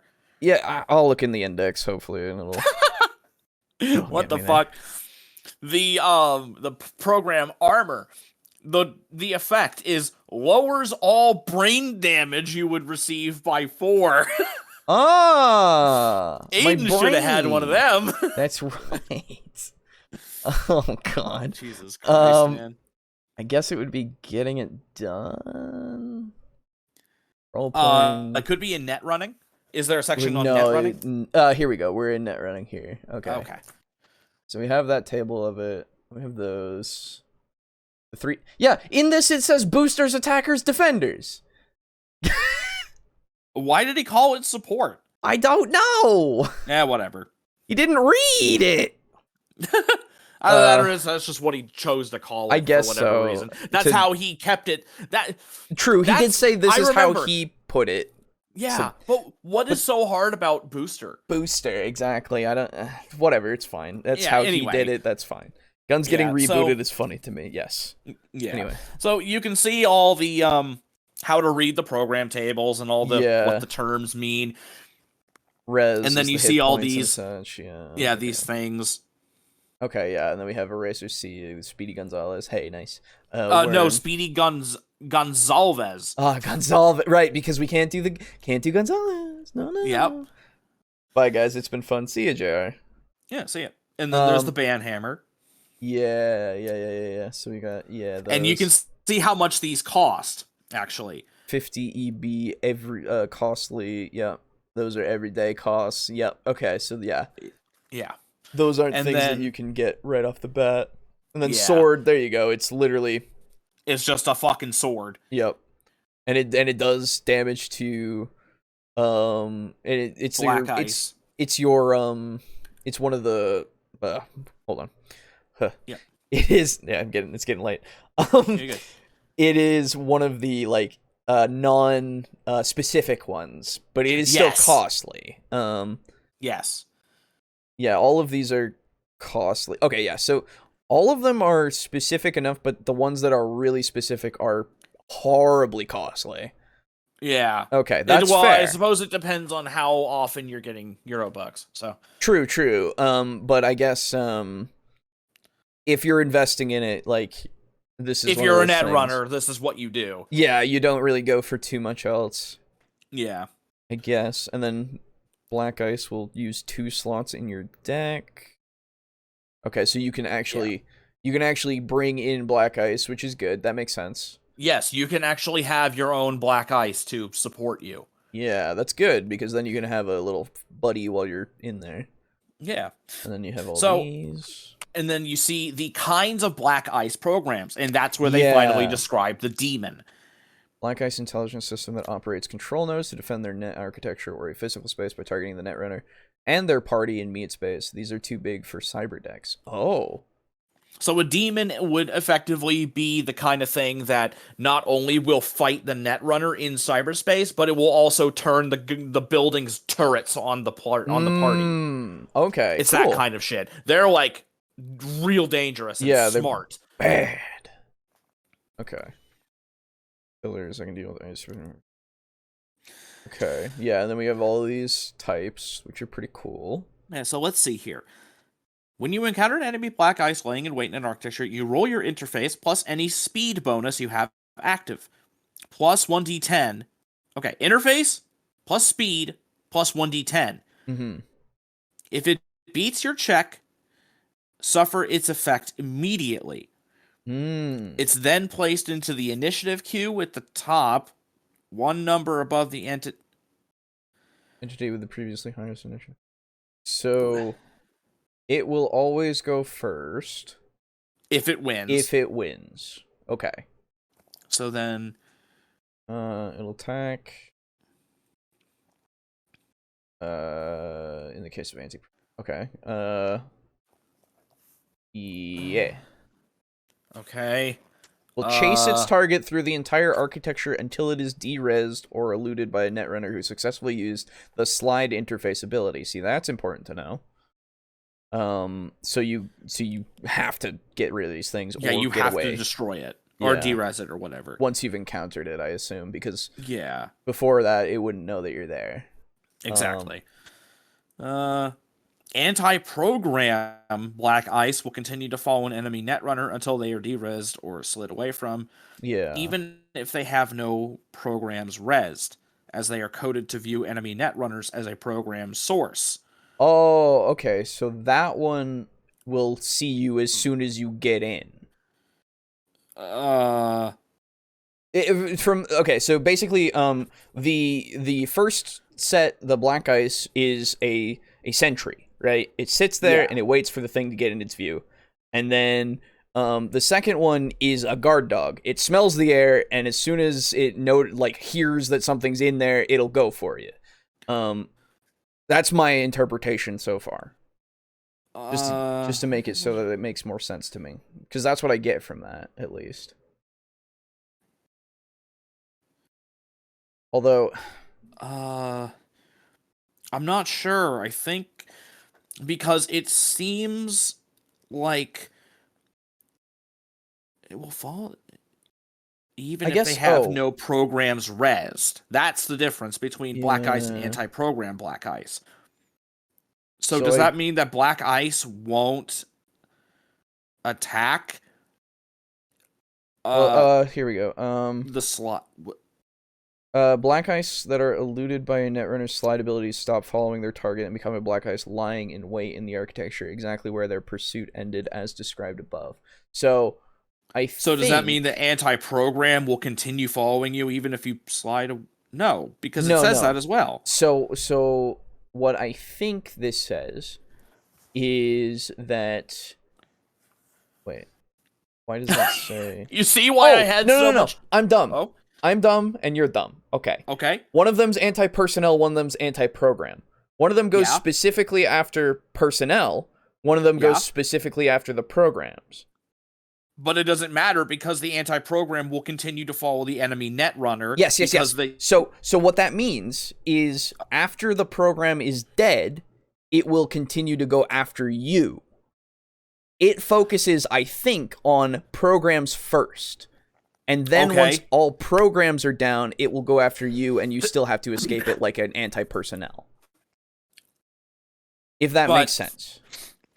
That does make sense, but how are they different functionally, though? That's the thing. Because both of them are escaped the exact same way. I think literally the functional difference is that if you encounter this and you don't have a program, it will act the same way as an anti-personnel, but if you do have a program active, it will go after that one first. Okay.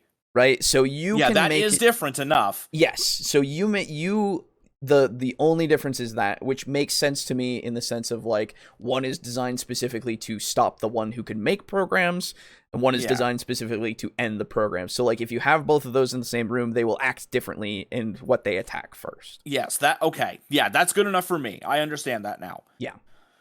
Yeah, because for a while there, because I didn't really see any functional difference between the two, and that's what I was running into. I get you. Okay, yeah. So you could effectively use a program to tank an anti-program Black Ice while you personally attack it. Yes, exactly. Okay. So what that says to me is that anti-program Black Ice are significantly less dangerous. Yeah, because if you activate a program, you have a buffer. Because if your program gets damaged, you're completely fine. Yes, exactly. Yes. Okay.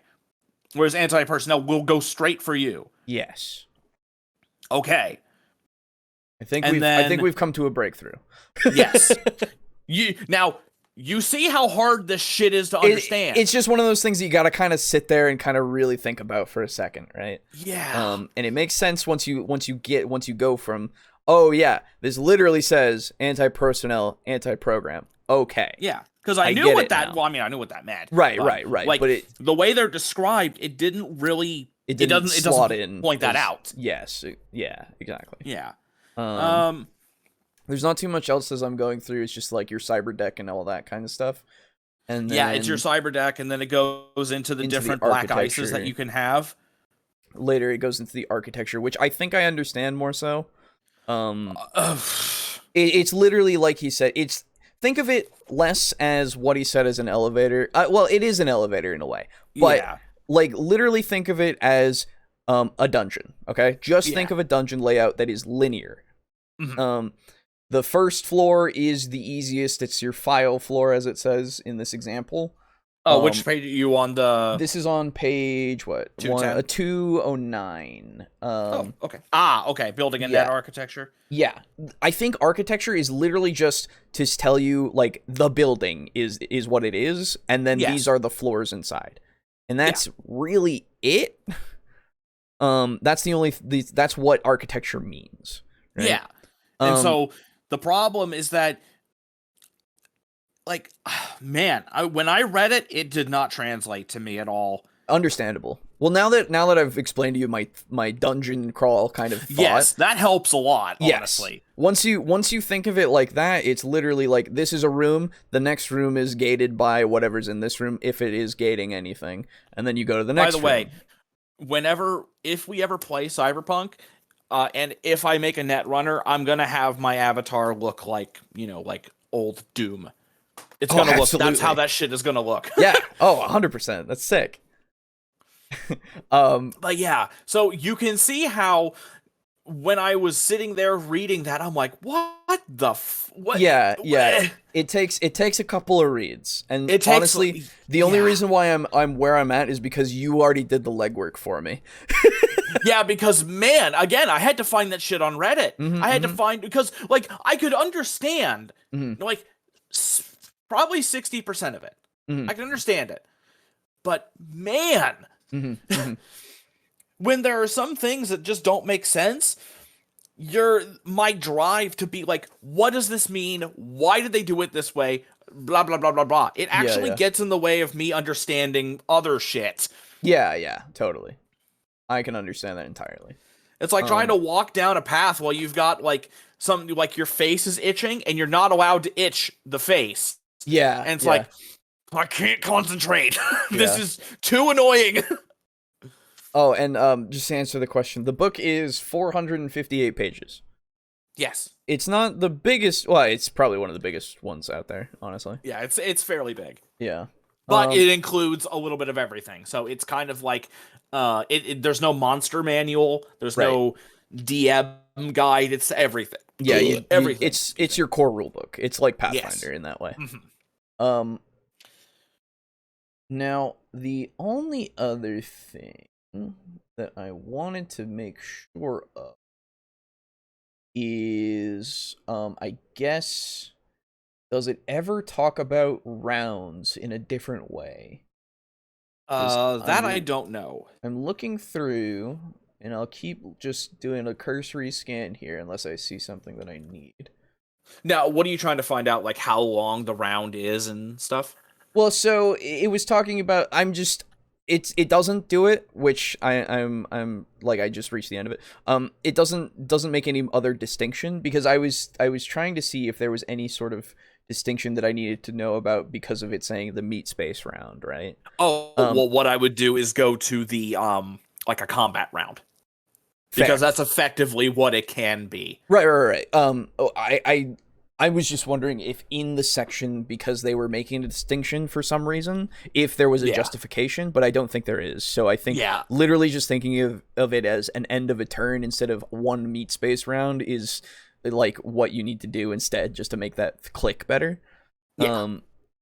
But yeah, okay. Cool. Yeah. Well, it's now, a weird ass system. It's weirder, yeah. But now I understand it more than I did with that video. Indeed. And your example of having like a little other monitor in your heads-up display, that helps me so much. Absolutely. I'm glad. Yeah. So, yeah. Cool. Well, that's it. We did it. We did it. We figured out Netrunning. We did. And Kinda. so that's that. Let's move on to comments, and then we'll end it out for the day. Yeah. Where is my comments? There they are. Okay. So, as I pull them up over here. Boom, boom, boom. Boom, boom, boom, boom. Okay. So we only have a few.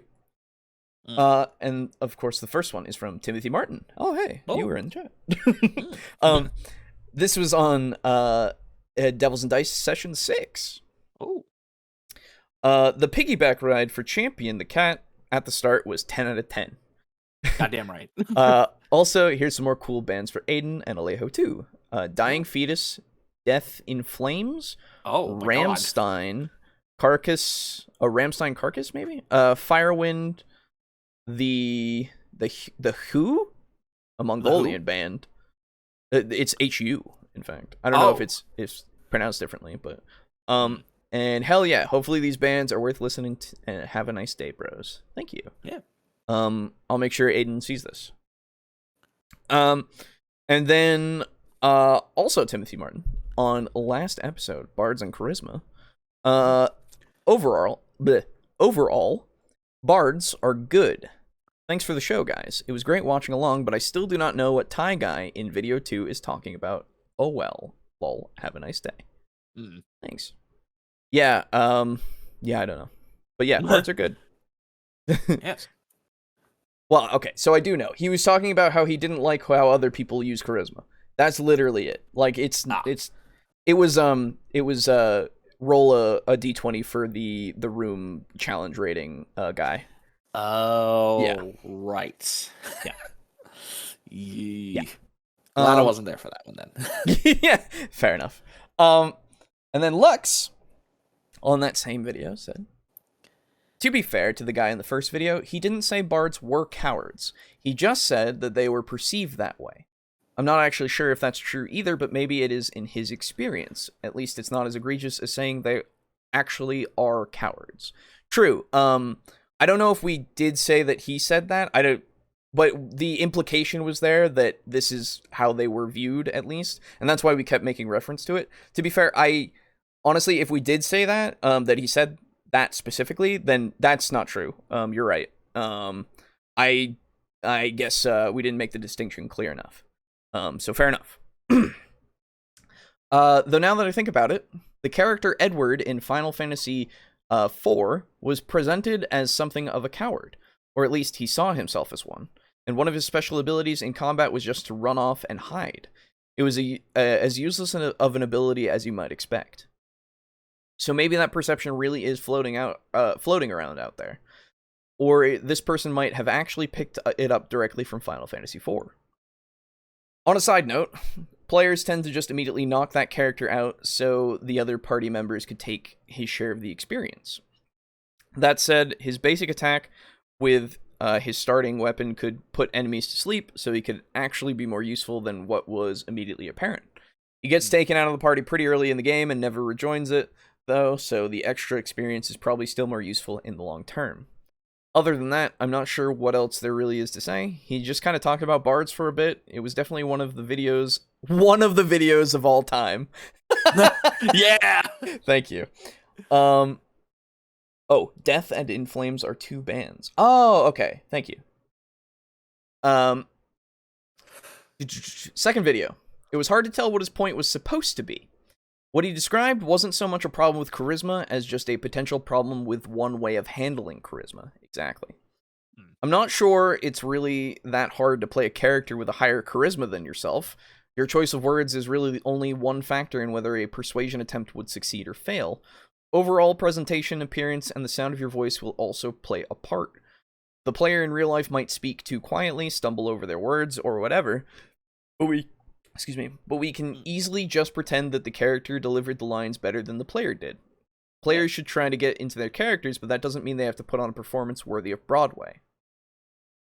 By the same token, if a male player is playing a female character, we hopefully won't assume the character actually has a man's voice. We wouldn't expect a DM to only portray half of the NPCs that live in the world because they can't do a convincing voice for their opposite sex.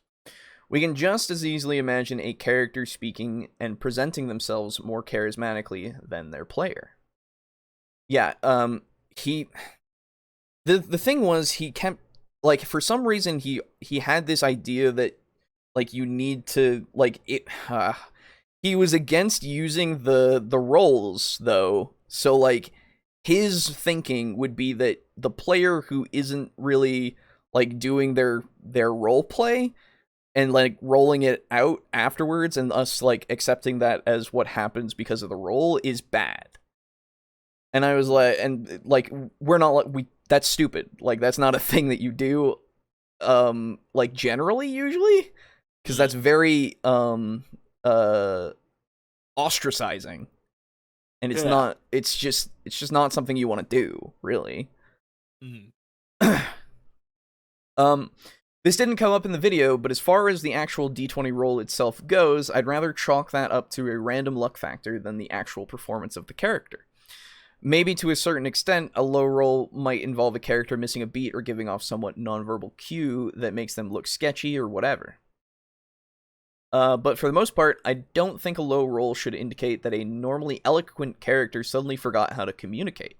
I would prefer to mostly interpret a bad roll to indicate that the NPC is just too disinclined to go for whatever the character is trying to tell them. Yeah, absolutely. I bring this up because one of the comments on that video suggested rolling the charisma check first, and then acting out how the success or failure happened. My concern with that method is that the players might react to a failed roll by descending too far into comedy, potentially turning what was meant to be a serious campaign into It's Always Sunny in the Forgotten Realms. Yes, there should be a session 0 or something equivalent, and it's part of the DM's responsibility to keep the campaign on track, but I just don't want to create that unnecessary hazard or to possibly put myself into the position of having to be the fun police any more than I can avoid. You can do that at your own table if you want, but I'm not a fan of the idea, and it doesn't feel very appealing to me as a player either. It was brought up in the video. He did actually make a comment about that is another way that people do it. So you're good to bring it up, regardless of if it was a comment or not. But yes, it's a thing that could happen, but I don't see that being as much of a problem, so I wouldn't really care if that's how it was done at a table, right? And as you say, if you do it, like, that's fine, right? If it works for your table, it works for your table. For my part, I mostly have players roll their skill checks during the parts of the conversation when I feel uncertain about how an NPC would respond. A conversation can go on through multiple checks, and players can potentially recover from an initially bad result if they are persistent and persuasive enough. At the same time, enough bad results could lead to an NPC running out of patience with them. And, of course, there are some things an NPC just flat out can't be talked into doing. So yeah, this is all basically what the video recommends, but it's not exactly groundbreaking. I think the problem with the video is that it's attacking a straw man. The professor came up with a way of handling charisma that was easy to criticize, and presented that as the standard way of handling charisma as he criticized it. In conclusion, don't use charisma the wrong way. Use charisma the right way. Generally speaking, you should do things that are right instead of things that are wrong. The one exception is that if you want to be bad at things, which most people don't. Thank you, Luck. Yeah, it's the whole thing of, like, there's no right or wrong way to do it in any respect. For D&D, like, however your table does it is how they do it, and if it works, right? The only wrong way, I guess, would be to use charisma in a way that is just not applicable, right? Like, that would be the only time where I would say it's actually wrong. Yeah. But then again, an argument could be made, I suppose, right? But it's up to the DM at that point what they consider to be the way that you use these things. So, anyway, that's that. Thank you for the comments, everybody, and thank you for hanging out. One last thank you, of course, to our patrons. That is Draco Kraken, Mog Zero, Rick, aka Unit Rico, Slazer, Steely, Drake Cross, Chris, Destructive Night Lux, Frozen Spaghetti, Kill Chrono, and our Tier 1. Appreciate you all. And of course, appreciate all of you that have watched, are watching, and would watch again. I don't know. The show was so much fun. Glad I was here to see it, especially the Booze Star Wars playtime. Well, have a nice night, bros. There you go. Thank you. Yeah, so next week we'll talk about Shadowrun, actually. There are a lot of videos that we can actually look at and react with more of a critical eye to, that are immediately apparent, at least, which is nice. Because people are like, yo, Shadowrun, the 6th edition, is actually not great. And I'm like, oh, that's interesting to, like, but I don't know, right? Like, I would need the arguments, right? Yeah. Because I was looking into maybe getting it at some point, because I want to play Shadowrun at some point, right? Yeah. But anyway, that'll be next week. So, thank you for tuning in this week. If you want to, hey, remember, those dice, they're a thing. They're in the description. If you want to go, you can go get our dice. They're pretty cool. You do you want them? Yeah, you do. That's right. Yeah. Just you want them. That's right. You know what it takes. Yeah, I know what you want, and it's these dice. And then you know what we want. It's your money. Well, I just want you to have the dice. Anyway, that's that. Other than that, there are the other things. You know all the drill at this point. If you want to fucking subscribe to the channel or whatever, I'm not your dad. Do whatever you want. I'm your absentee father. I will not care. You came back from the cigarette trip. That's right. I'm here, but I'm not here mentally. Neither am I. Don't worry. There you go. So thank you again, and we'll see you next week. Goodbye. Bye. Go away. We actually figured out net running. It's crazy. Yeah.